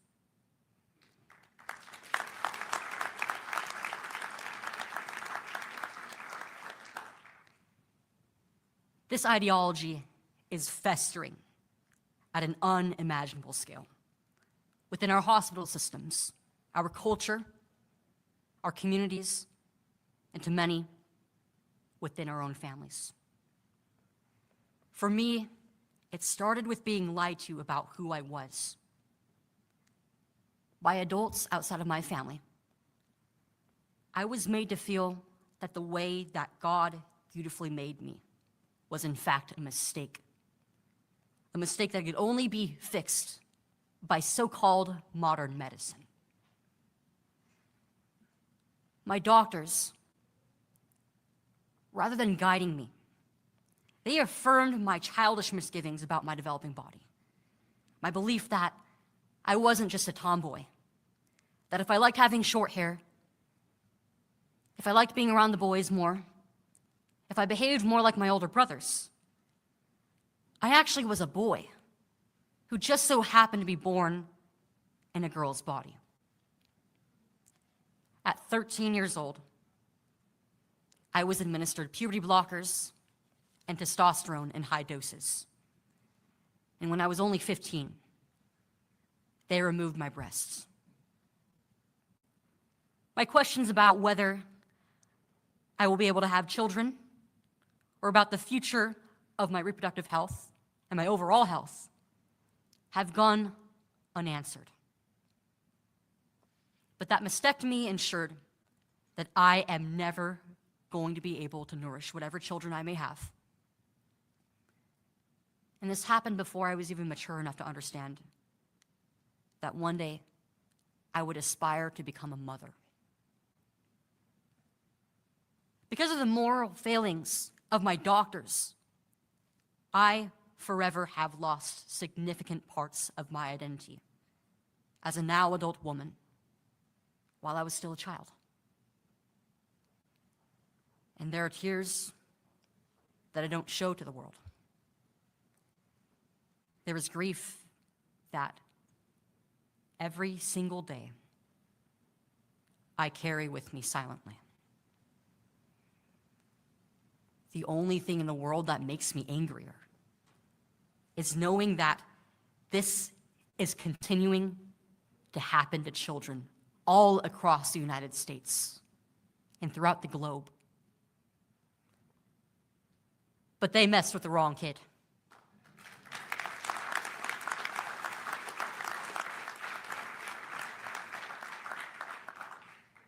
At 16 years old, I rejected the lies that I was sold.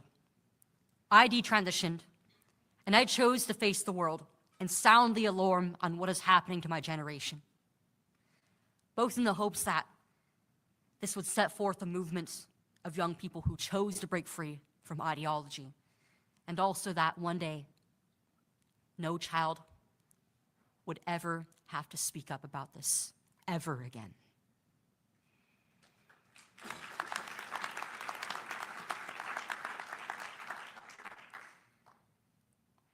And what this movement has achieved in such a small amount of time is far greater than I have ever dreamed of. 26 states now have passed laws to save children. Laws that all have been upheld by the Supreme Court earlier this year. President Trump has signed countless executive orders to fight for biological reality, to fight for the protection of our kids. My own lawsuit filed by Center for American Liberty is finally moving forward. And of course, the Department of Health and Human Services has been a decisive part in our wins this first year of Trump's second term. With the release of the peer-reviewed gender dysphoria report, it has become official U.S. policy that these treatments in children are questionable at best, life-shattering at worst. And this industry needs to be challenged and taken down for the sake of future generations.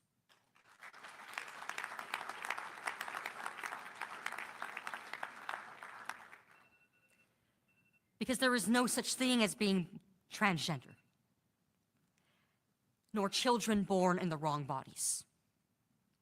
Every boy and every girl deserves to be loved the way that they were beautifully created in their mother's womb. And to the young people out there who are struggling with this mental illness, I want you to know that there is a better way out. And it's not too late to accept the beautiful way that God has created you.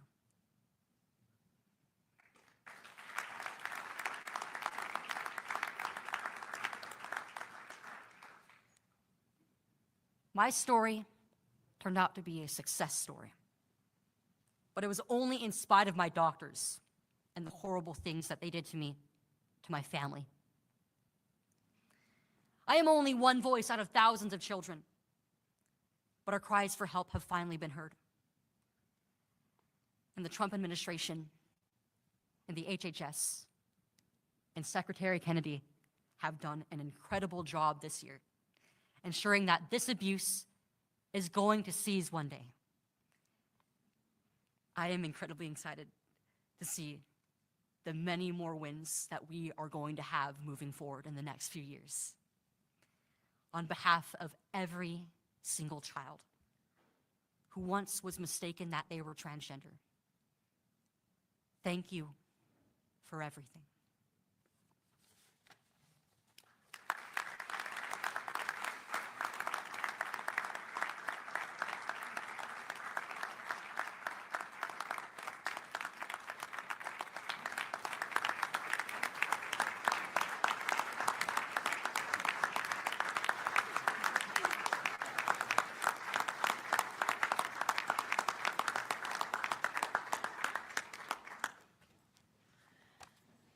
Thank you, everyone. Thank you for all the comments today. We're now going to take questions from the press. Please keep your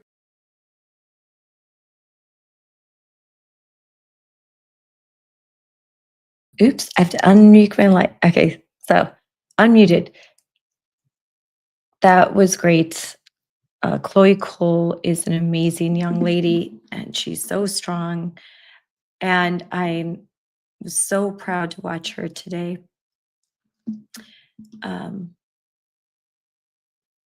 She has fought the good fight. I met her when she first started, 5 years ago when she first started speaking out.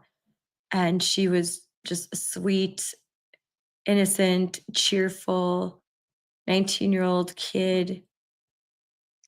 And she is blossomed into just such a strong, intelligent young lady. And I've hung out with her on many occasions. She's been to Wisconsin a lot. I've been to DC with her, in Illinois, a bunch of places. And she's just the sweetest. So I'm so happy for her and proud of what she has done. I mean, Chloe Cole is like the Riley Gaines she crystallized like her story. You can talk about a lot of facts, and there are a lot of devastating facts. But when there's this beautiful, young, innocent child, and you now have a face to put with the facts, you have a heart-wrenching story. And the first time I heard her talk, I was weeping because it became all so real to me that this wasn't just the book, Me and My Gender Dysphoria, that they're handing out in elementary schools. This wasn't just I Am Jazz. You weren't just talking about fictional characters or even jazz is real, but in that cartoonish book, it became very real. What happened to a generation of kids? How it could happen to a kid that had loving parents and was living a normal life. A kid that just on the spectrum, kid with that has autism, a girl or boy that's just going through like a tumultuous adolescence. Heartbreaking, a child that is the victim of abuse. These are the kids that comprise those that are that they're diagnosed with gender dysphoria. They are overwhelmingly autistic. They are on the spectrum. They have been abused. They are going through a tumultuous experience. They are suffering from clinical depression. Something has happened to disrupt their adolescence, and it's hit them at puberty, a time where hormones are crazy, where you don't feel, as a teenager, you don't feel like you're like, oh, my body's like changing in all these weird ways, and you feel like a kid a little bit, but you're starting to become a teenager, and you're just in that in between stage where you're transitioning from a child to a teenager to an adult, and it can be so confusing. And it's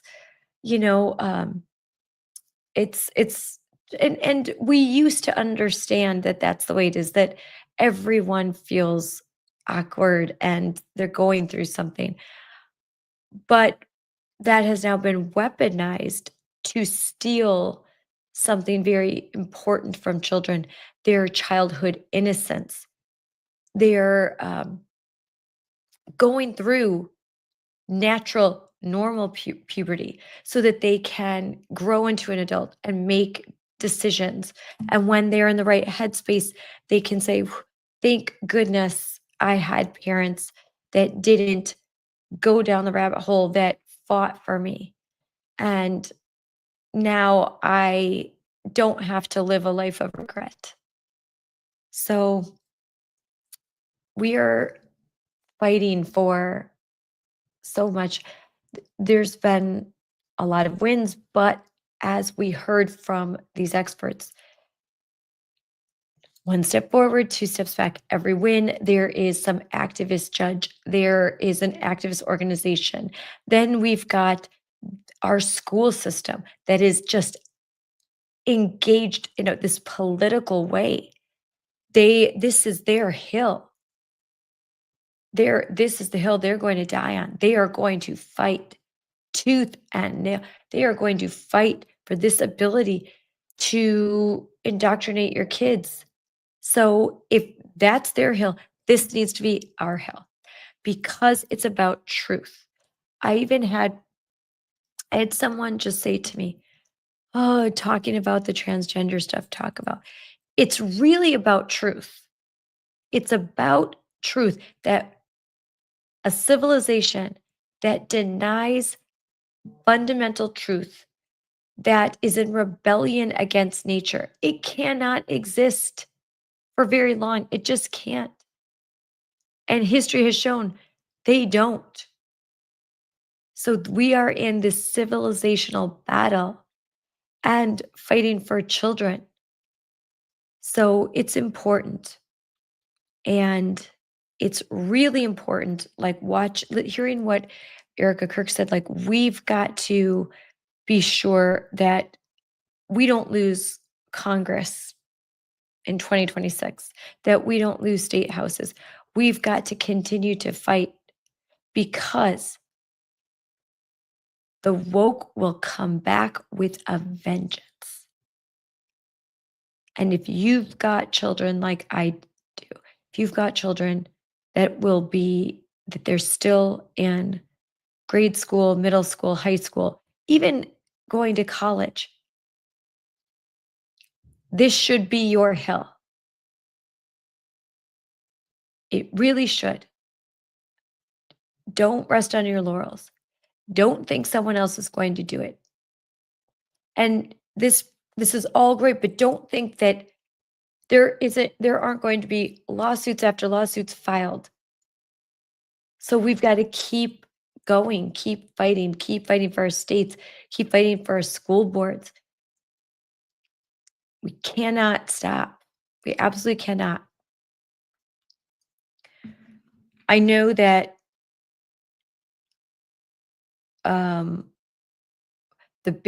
there's several big stories. I know that while I was doing this, there was a press conference about what's happening at Brown University. So I was too busy with this. I don't even know what's happened. But I do know that Brown University absolutely fumbled, and I have a feeling that it's because DEI. It's because when you deny truth, when you can't tell the truth, when you live by lies, well, it gets really hard to run investigations. When you can't say the truth about the suspect looks like this because you're afraid of what an activist will say, or you don't want to be politically incorrect, so you're going to allow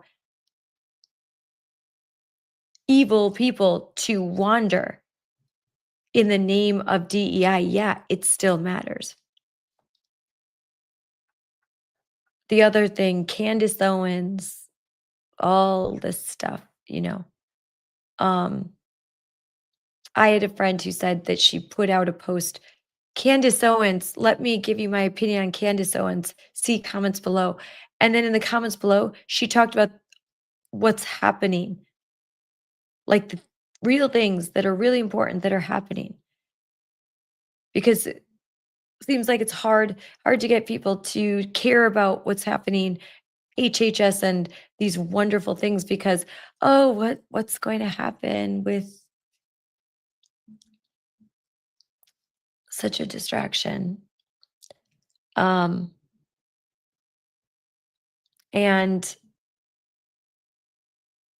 there are grifters everywhere. So don't lose sight of what matters. Keep your eye on the prize. I think Erica Kirk has handled everything in such a classy way. I was so happy to play her speech, and I'm excited to listen to and watch America Fest all weekend, commenting on that a lot. We have to have courage. I think we have to have courage. And we can't get caught up in soap opera drama and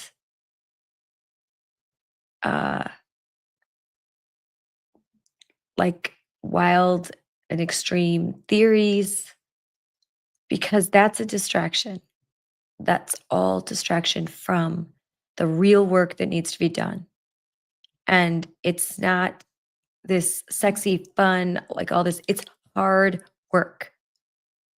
It's easy to just go on and like, let's talk about this conspiracy theory and let's like, what do you think about like, and listen, I'm a girl, like I've got opinions. I'm watching this stuff too, but got to stay mission focused because it's so easy to just get off track and not focus on what matters.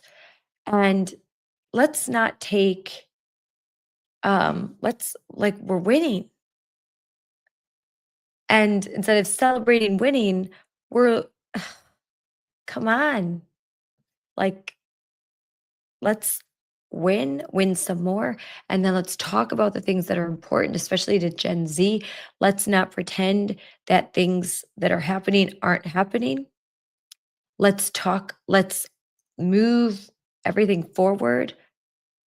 Let's get this, let's like focus on we got to get the good economic news out. We've got to be real about how bad it was 4 years of Biden and what he did and what a mess was made, not just because of what happened in education, HHS, transgender ideology, DEI, all of COVID insanity, the vaccines, all of that. But on top of it, just the economic mess and the inflation. I mean, the immigration and all of that was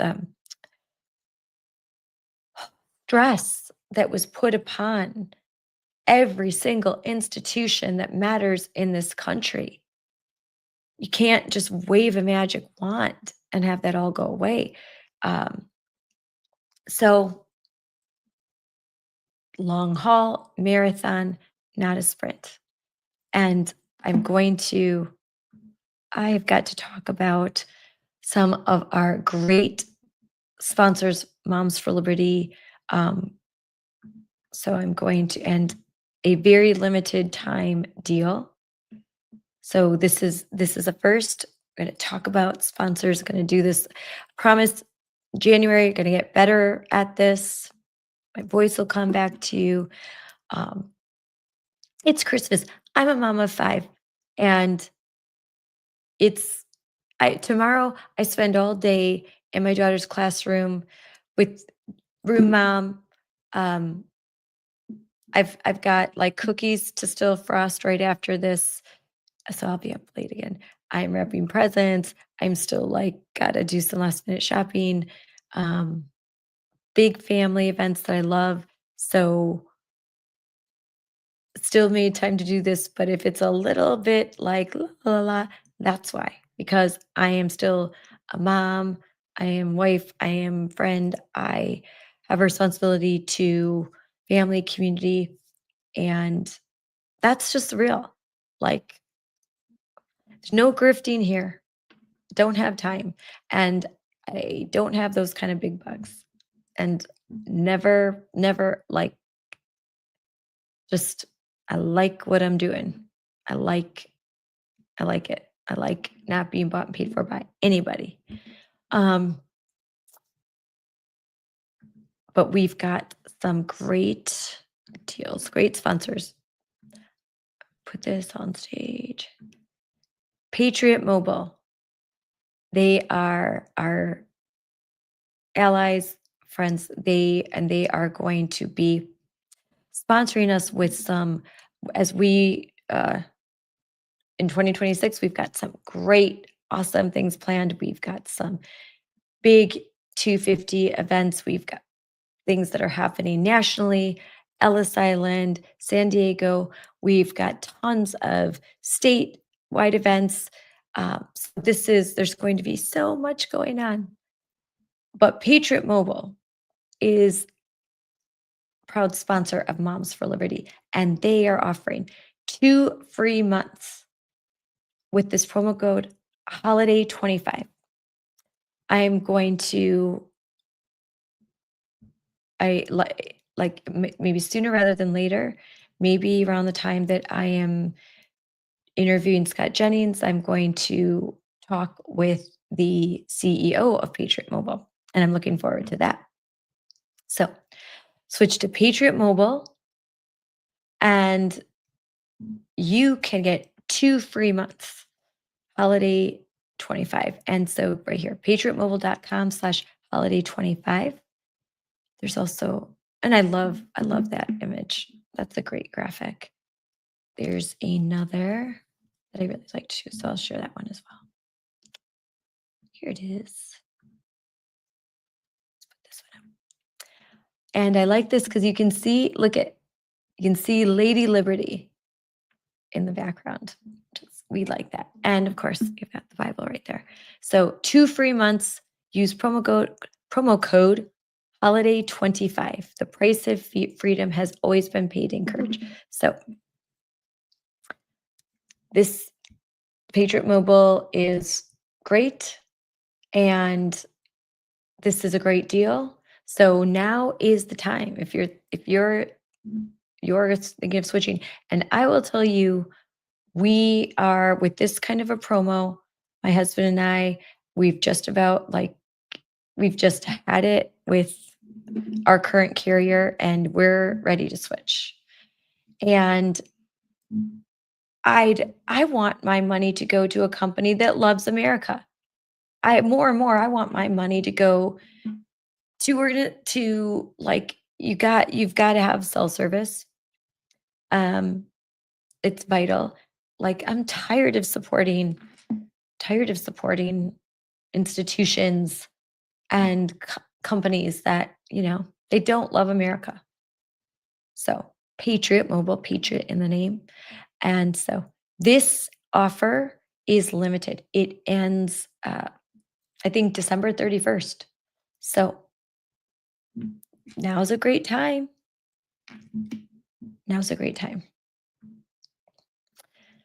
So there, how did I do? My first promo, yay.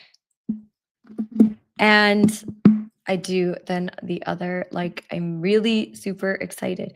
I mean, this 2026 is going to be amazing. What's awesome about representing Moms for Liberty, working with Moms for Liberty, everyone I ask, hey, can I do an interview? They say yes. So I'm like, I'm going to keep aiming high. And I picked up Scott Jennings' book and started reading it, loved it. And I love him on CNN, and I love his clips. He's really smart and funny and going toe to toe. So I DM'd, like, can I interview you for my podcast Unleashed with Moms for Liberty? And it was like, yeah. So I'm like, cool, awesome. So this is great. And there's going to be, with the time in DC, hoping to do a lot more cool interviews. There's going to be so many great events. We just, seat at the table. We are getting more and more of this seat at the table. And it's because of the great work that so many of our grassroots members, of our 130,000 members all throughout this country, and we're growing like wildfire in Wisconsin. Legislative days coming up, February 3rd and 4th. And we're doing great things here in Wisconsin. We've got a lot to do. We've got big elections coming up. It's that good work, that humble work. I just had my party, my Moms for Liberty, Wisconsin and Illinois came over to the house, and just everyone is so nice, and it's so fun. It's like just the nicest people that you'll ever meet. And that's why it just sucks, all the things that people say. And I know whenever I do this, like, talk about, oh, your face, or oh, this or that, it's like, whatever. Either oh, you look so old and terrible. Look at your wrinkles. Or, oh, how many surgeries have you had? That's what they say to me. Like, what is it? Pick a trait. Like, I've got the wrinkles. Okay. There's a little filter on here because I'm a woman and normal, but I got the wrinkles to prove it. I've got, like, but Puerto Ricans do age well. Okay. Thanks, Mom. And I've try and do a really good skin routine, but man, time is um, but I have had a great life. I have great kids. Wouldn't do it any other way. But they say such mean, terrible things. And I'm Wisconsin nice, but every once in a while in the comments, I'm just like, I finally get really mad. The most viral post we've had recently was one of just me and my best friend Amber. She came to I'm gonna find it. Actually, our numbers keep going up pretty good, but because everyone else is gone, so now all you got to do is listen to me. I'm gonna put the post that went like crazy viral, and tell you the whole story behind it because it's really funny. What's the story? Oh, and I've got great interviews coming up. I was going to say this is it before, but then I get a text from my friend Avita Duffy Alfonso. She is, first of all, she's pregnant, which is adorable. And she is in Arizona, and her husband, Michael, will be there I think tonight, early tomorrow. And I'm going to be interviewing them on Saturday morning, live from Turning Point. So I'm excited about that. Then tomorrow, I'm going to be interviewing Alexa Anderson and her lawyer with Alliance Defending Freedom. So I guess there will be one more. I'll be putting something out before Christmas. So, and then the 29th, we've got Scott Jennings. I mean, just cool. And I've got like so many cool people that I want to talk to and some great members of Moms for Liberty. We've got just 2026 is going to be lit. It's going to be huge. Oh, but there's the post. I'm going to just share real fast before I head out. Let's go. Oh yeah, here. And it's just, this is the way X is, guys. Okay. Like, you will work really hard on a thread. I will work so hard on a thread and put it out there. And like, it's a stinker. It doesn't get much traction. Like, why? Then I just kind of take a picture with my friend, put it out there like, oh, it's Thanksgiving. This is so cute. And it's like 4.5 million. It goes crazy viral. So here it is.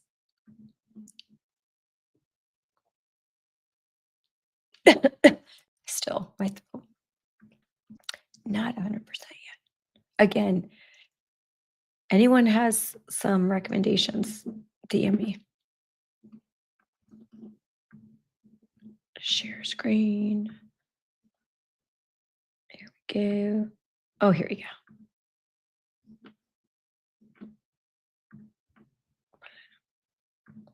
Here. Oh, you can't see it very well. Let me see if I can get it better. It's not.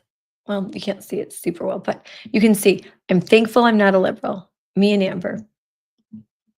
There was one more. Let's see. Here. Yeah, I'm thankful I'm not a liberal. So my friend Amber, my best friend, she's awesome. We have been partners in activism for over 5 years now. And before she got involved, like, she never voted. And Mom and everything just did not vote. Then COVID came, and she is fearless. And she became like rock star activist. She runs campaigns and She's amazing. So she said, I have an early Christmas present for you, and the shirt. And so I had like a nice little cashmere sweater, took it up and put that t-shirt on, and we're like, I'm going to wear this Thanksgiving. And so we took a picture together and wore the t-shirt all of Thanksgiving, put it up there. Like, I'm thankful I'm not a liberal. And it just went nuts, went crazy. People losing their minds. Like, oh my Lord, the vitriol. But and I just had fun with it. Like, I usually don't read the comments because it's this, like, there's mental. And most of the people with the comments, like, hot dog 37 or Wolfgang. So they don't have their pictures up. They don't have any courage. They don't put their names. They don't put their pictures, and they come and they try and come at me like, oh, I'm going to come at you. Like, you know what? Come at me, bro. Seriously. Like, you are a freaking coward, and no one follows you, and you probably don't put your picture up because you're ugly. So that's what I have to say to that. Now, this is where you can take the south side out of the girl, but you cannot you can take the girl out of the south side, but you can't take the south side out of the girl. Because sometimes that, like, you know what I'm talking about. Like, I normally can subdue a little bit, but when I'm like mad, and just, if you want to say something about me, put your picture up, put your name up, and then you can say something. If you don't have that, then you're a coward or a bot, or like, so bye. See you. Like, shoo fly.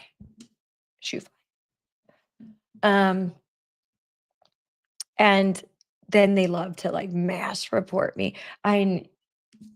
That is the thing that X needs to fix.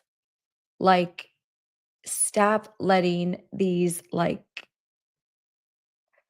all the stuff, the ability to, the kink that they mass report you and all that, try to make you look like a spam account, all that crap, all that stuff that they do, and following counts going up a little bit. I'm sure there's going to be some kind of bot purge, and that'll get wiped out at some point. But Elon Musk says that there's going to be some changes with the engagement. Let's hope so, because it's just no fun if it's only these extra super large accounts that ever get put in your mentions, the For You, that, like, that's all you ever see.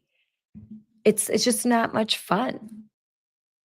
So I want to see more variety and not have to search for it. And it's tiring. Like, the people that I want to see, I have to like search for, instead of having that organically come up. So but listen, I love X. The live streams do great. They're fabulous. It's where the news happens. But it just, I just have to put a little chapstick on that. It used to be, there was like this brief period where it was like, felt like things were very, very organic, and then, but hopefully we can get there again. I think that the ability of accounts that do not have, that don't have their names or their faces up, and there's a lot of good accounts like that, but there's just so many of them, and they just do so much trash talking all the time. It's just kind of annoying. I don't know if anyone else agrees with Facebook and Instagram have some good changes. The way they're recommending, there's more of a storytelling aspect. Of course, the amount of hate that we get on Facebook is like off the charts, but I think that obviously Elon Musk is the first, without, we owe this a huge, like, forever debt of gratitude to Elon Musk. Without what he did, Trump would not be elected. There would be, like, I would not be able to do this right now. Absolutely not. It'd have to be all coded. There'd be like 5 people watching. So he did a great thing, and X is still like 1,000 million times better than it was. After COVID, probably even before, I really wasn't engaged at all before that. Facebook was terrible, and it's better now. And that all is due to what Elon started and then President Trump. And so I don't know why I even social media, but yeah, social media is this is the new media. And I am so grateful that my second act at my age, that I can have 45,000 people watching me, representing Moms for Liberty, talking about HHS, talking with 2 amazing female attorneys from the Southeastern Legal Foundation about parental rights and protecting free speech. That's amazing. That's amazing. And that's the power of new media. And that's what 45,000 watching live. Then we're going to put this on YouTube, now YouTube, that's another whole thing that I'm actually like trying to watch videos, like how to work, like how to make things work on YouTube. So everything is, this is who we are at Moms for, like, it is really and truly grassroots. It's I have a way back in the day, I have my degree in political science, history, law school, all of that, but took a huge leap of absence to raise kids. Then all this changes in technology, and to just like jump in and say, well, we've got to do this. We certainly can't, afford to hire a whole production team. Like, you're looking at the production team, you're looking at the graphic designer, like having to teach yourself and learn these things. Like, it's amazing. And that's what's so great about Moms for Liberty. Like, we are regular moms that care, and care enough to be engaged at this level. And so it's cool. It's a great organization. And I want to see more young moms joining. We need moms with babies, moms with toddlers.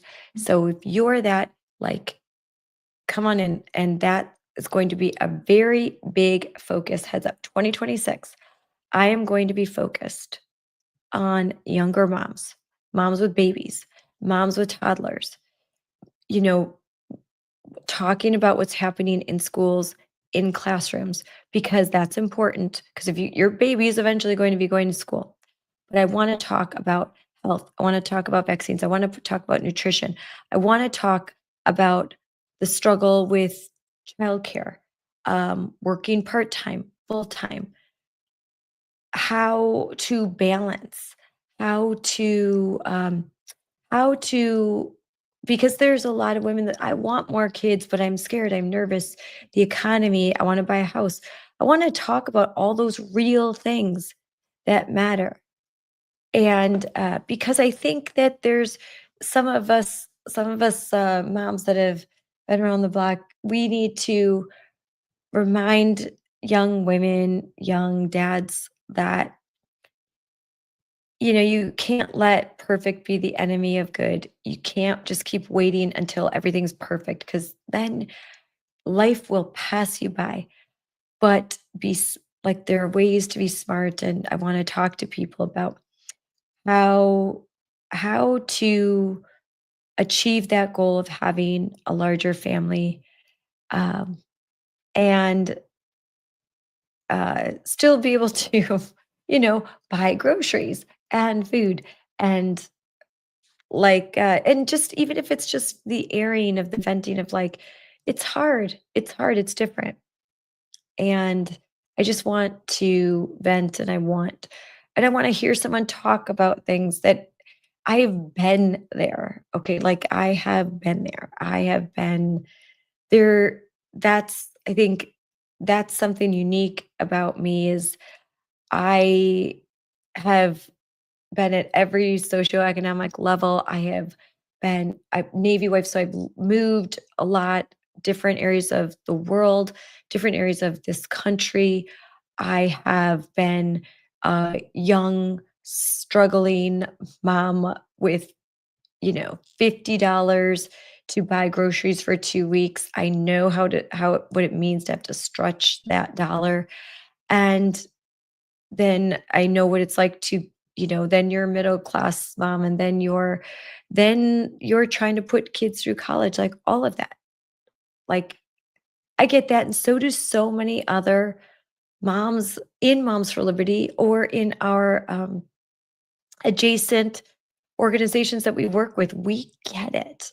Like we get it. And so I want to have these, that's why it's unleashed. We want to have these unleashed, uncensored, unwoke, real conversations with real people that aren't about Candace Owens. And so you're sick and tired of hearing about that. Join us.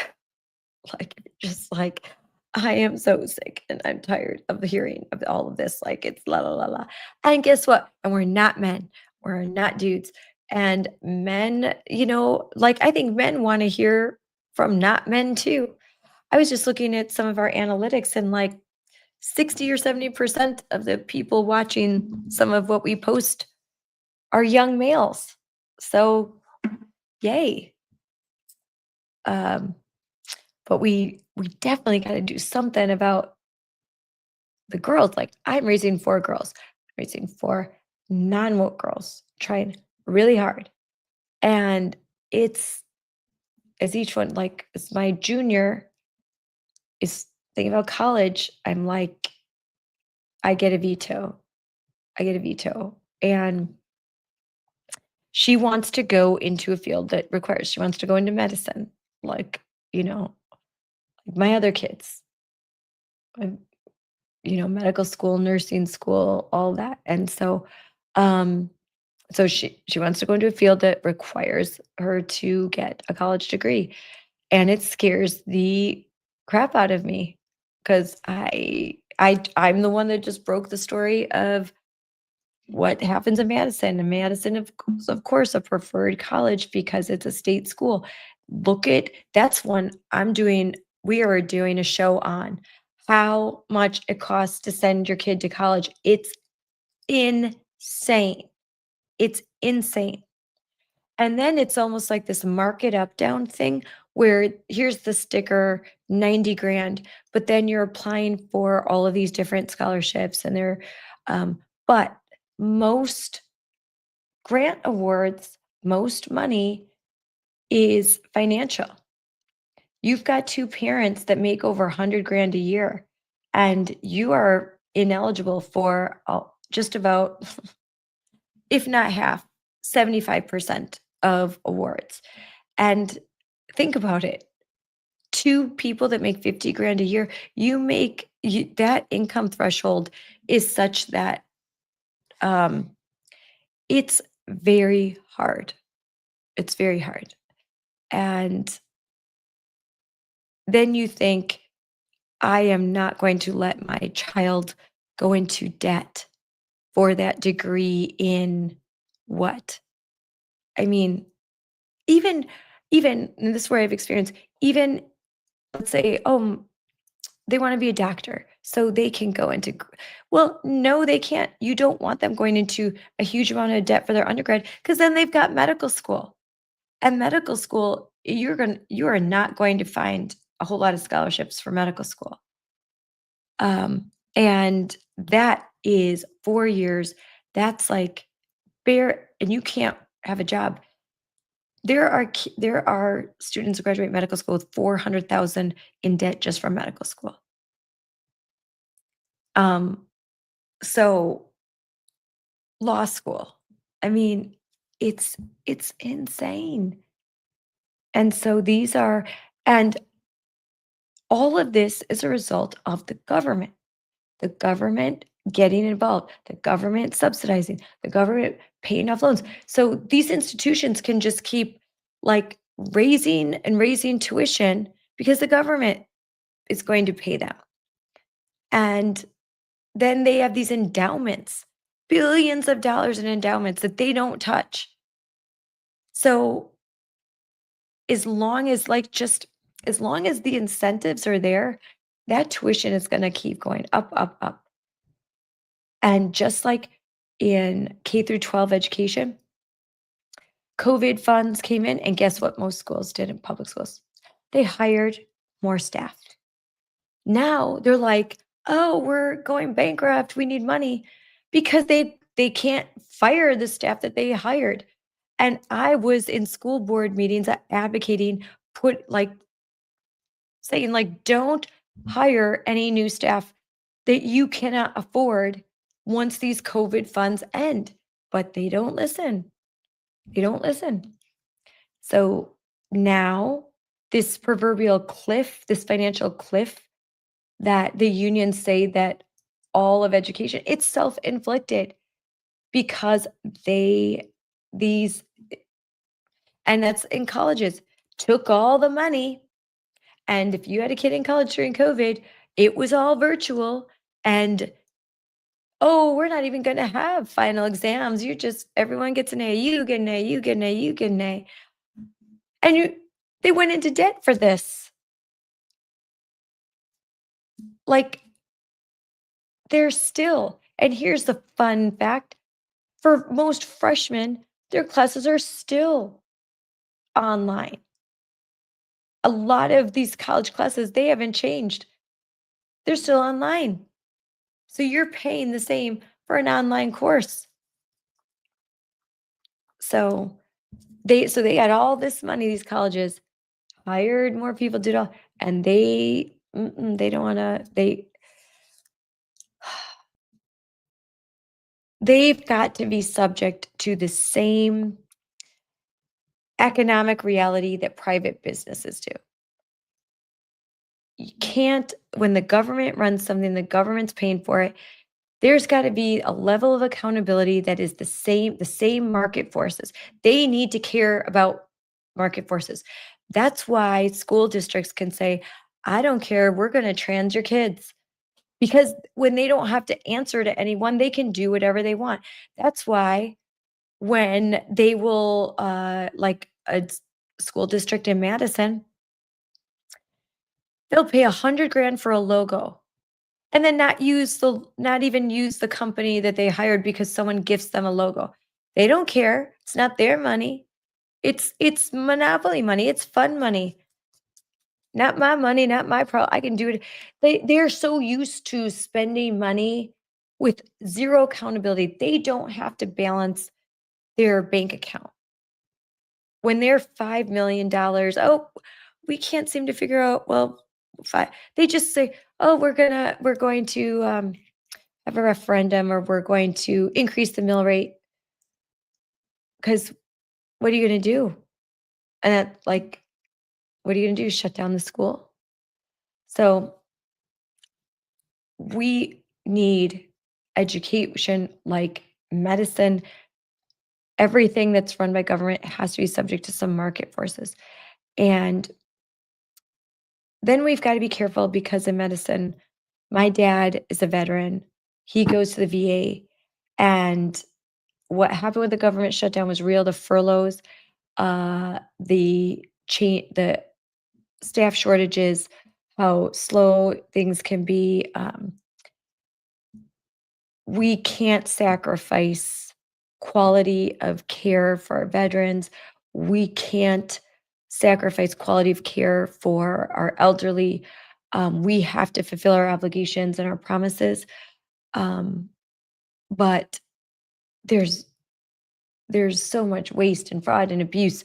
I mean, you can't like, yeah, I've seen it with the VA, but maybe if we had some of that money that was given to the Somalis in Michigan, like that could have been used to make sure that our veterans had higher quality of care at VAs, couldn't it?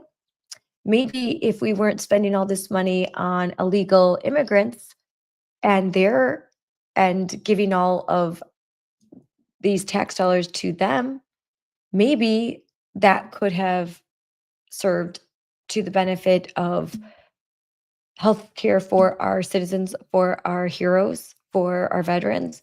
So they will talk about the problem, and which is very real, like that we can't have these staff shortages. We need to fund, we need to have more nurses. And nurses should have maternity leave. It's completely, it's absolutely unacceptable that there are nurses in medicine that don't get paid medical leave. And so we want these young ladies to have children. And we need more children in America. We need more children born in America. And so what are we going to do to incentivize that? And let's start by taking the money away from people who aren't citizens. Let's not give them benefits. Let's make sure we can take care of our people. And that is what America First is about. Let's make sure that there are good jobs. Let's take care of things. And so on the left, they'll want, the education, we need money for this or that, but they won't give up. They won't tell the truth. They won't be honest. So that's what we have to do. Those are the honest conversations to have. And then we need to have high quality teachers, pay them more, high quality administrators, pay them more. Choice, give parents choice, give them the money. I think health savings accounts, I love what President Trump said about with healthcare, that let's let every American taxpayer, let that person be the consumer.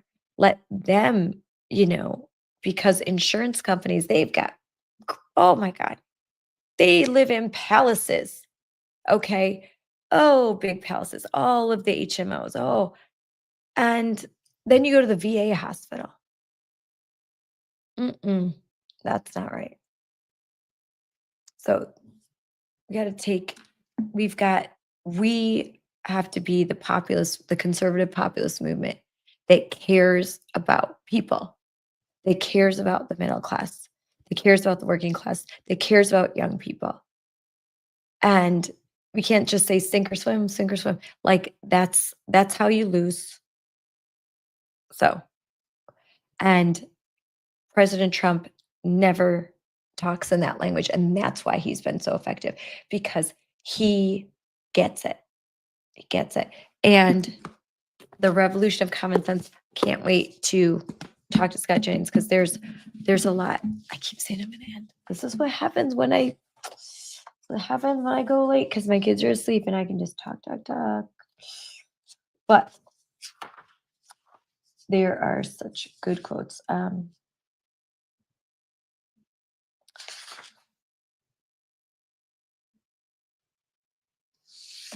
Trump is the Republican Party's fighter, and indeed a fighter for Western civilization against enemies that have only gotten crazier and more dangerous.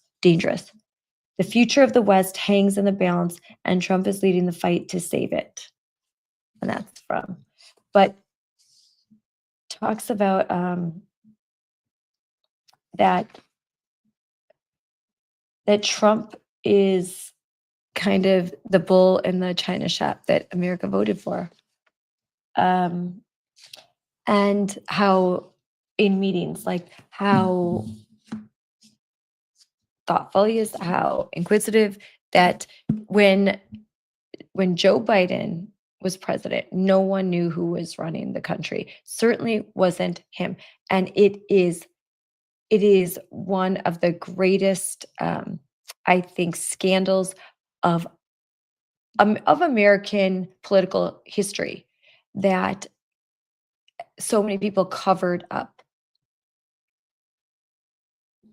his feebleness, that he was absolutely not able to run the country. And so who did? Well, according to this, so Jill Biden, Hunter Biden, I don't know, like not, certainly wasn't President Biden. And that it went on for as long as it did. And that so much pain was inflicted upon parents and children, that so much was lost. And Trump is like doing everything to, but man, it's just,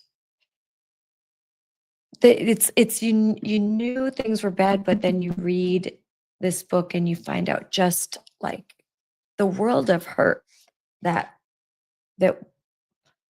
we were in. I mean, I can't even imagine in education. I can't imagine what would be happening with Title IX. So we cannot forget. We cannot forget. And so now is my time to say goodbye. Merry Christmas. And I will be, like I said, I've got these interviews, so I'll be putting something out before Christmas. I'm going to do some best ofs. Then I'll do some reels and some shorter things as much as I can. But I have my my family all coming into town, and my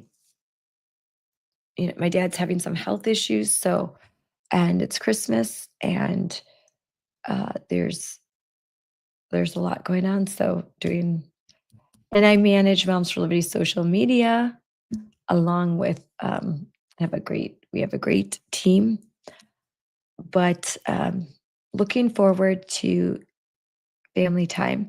And if you are on social media at Christmas, don't do that. Don't do that. Spend time with your family and friends. Do not. We're going to put out a Christmas message, and that Christmas Eve, Christmas Day, like we're going to put out a have fun with your family message. Don't go on social media. Don't do it. Stay off. Touch grass. Touch Christmas trees. So, all right, everyone. It's hard. Like, we've got 50,000 people watching live. That's pretty darn great. That's pretty darn cool. Let's see. Yeah, that's great. Well, California, it's not as late for you if you're on the West Coast.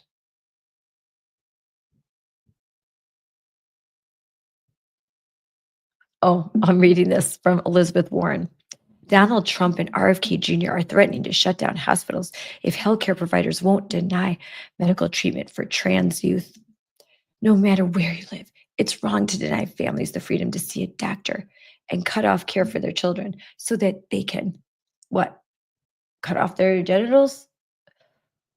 So, yeah, that's Elizabeth Warren. Man.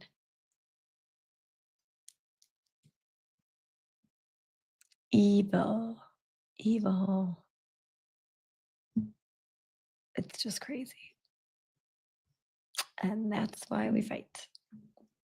Because they are going to they're not going to stop. There's no such thing as a transgender child. No child is born in the wrong body. And any adult that tells you that, if you're a kid and you're watching, any adult that tells you you're born in the wrong body is not a good person. Don't listen to them. You are perfect in God's eyes. And if anyone tells you different, they are speaking from the father of lies. So just don't listen to those crazy voices. Listen to Sanity. Team Sanity is a great place to be. We have a good time. And it's great standing for truth. And we stand for truth. We stand for truth. So wait, before I go, I do need to do a few things we need to say. We need to talk about Moms for Liberty. So join Moms for Liberty at momsforliberty.org.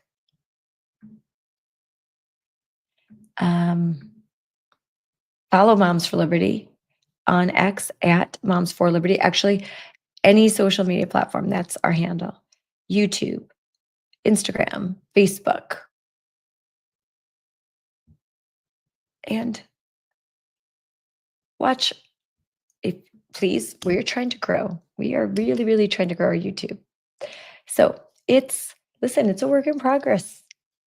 It's not, we're trying to learn how to do all the thumbnails and put up the right tags and all that stuff, get content out. I've got a ton of things I have to post to YouTube lives. Subscribe, please, YouTube at Moms for Liberty. First time I've ever done this too. We've got 214,000 followers here on X. We've got 130,000 followers on Facebook, almost 100,000 on Instagram. We've got 13,000 on YouTube. So if you are listening right now and you're following, just head on over to YouTube and subscribe and that's it. Super easy. Just that would be very helpful for us so that the material that we put out can get recommended more. And there's a lot that we put out. There are town halls. We have Moms for Liberty Academy. We've got Tina Deskovich does interviews with chapter chairs, local leaders in the Fire of Liberty show. We air live events from the White House. I am a White House new media correspondent. When I'm not there, we have other Moms for Liberty members that live close by. We have Rosalind Hanson, who also has a White House new media pass, so she's there. So we've got Alex Boyer from New Jersey, who every time I turn on Fox News, there she is, or Newsmax, and she's in New Jersey, so she's often able to make it to things. Both Rosalind and Alex attended the HH event in person. I was going to go, but my dad had some medical issues, so I watched it from live stream and streamed it live. Right now, as we speak, CEO Tina Deskovich, CEO and co-founder of Moms for Liberty, she is at AmFest. Ooh, I've got to talk about this. Tomorrow morning, if you are at AmFest at 9:00 a.m. Eastern Time, Tina Deskovich is hosting a breakout session about getting out the moms vote. And Moms for Liberty has a booth at AmFest. So please, if you're watching this and you're at AmFest, stop by. And I guess you can spin the Wheel of Liberty and win prizes.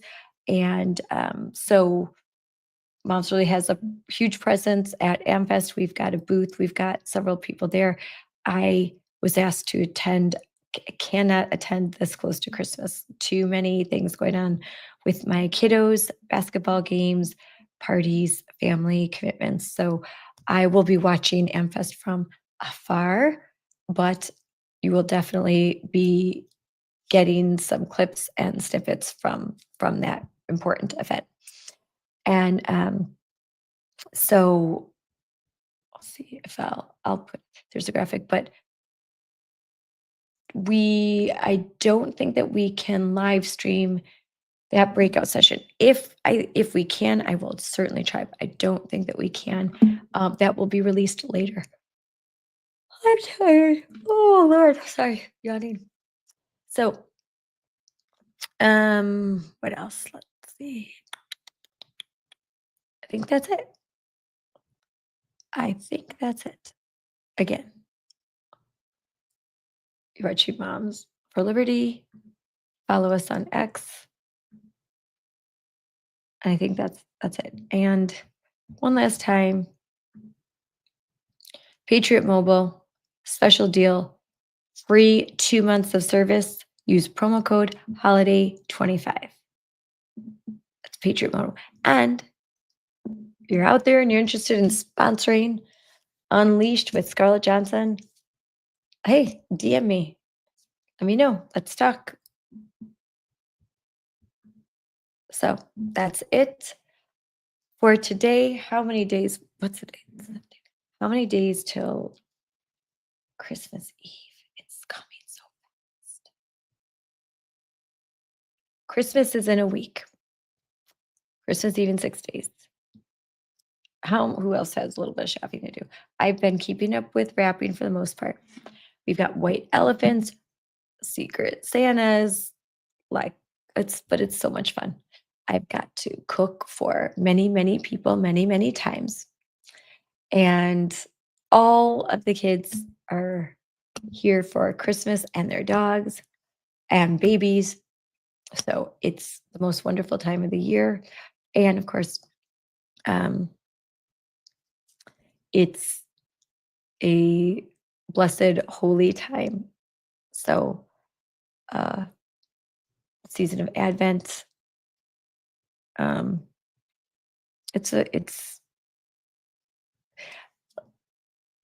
We got this political stuff. After tomorrow, things will be quiet as they need to be, because we need to spend time with our families and let the cares of the world kind of fall to the side. And then I need to get my voice back. But everyone, thanks for watching. This has been a 4-hour live stream, although we spent the first hour with AmFest, so really I've only been talking for 3 hours, so it's not too bad. I can still talk. All right, everyone. Thanks. Merry Christmas. And see you soon. God bless.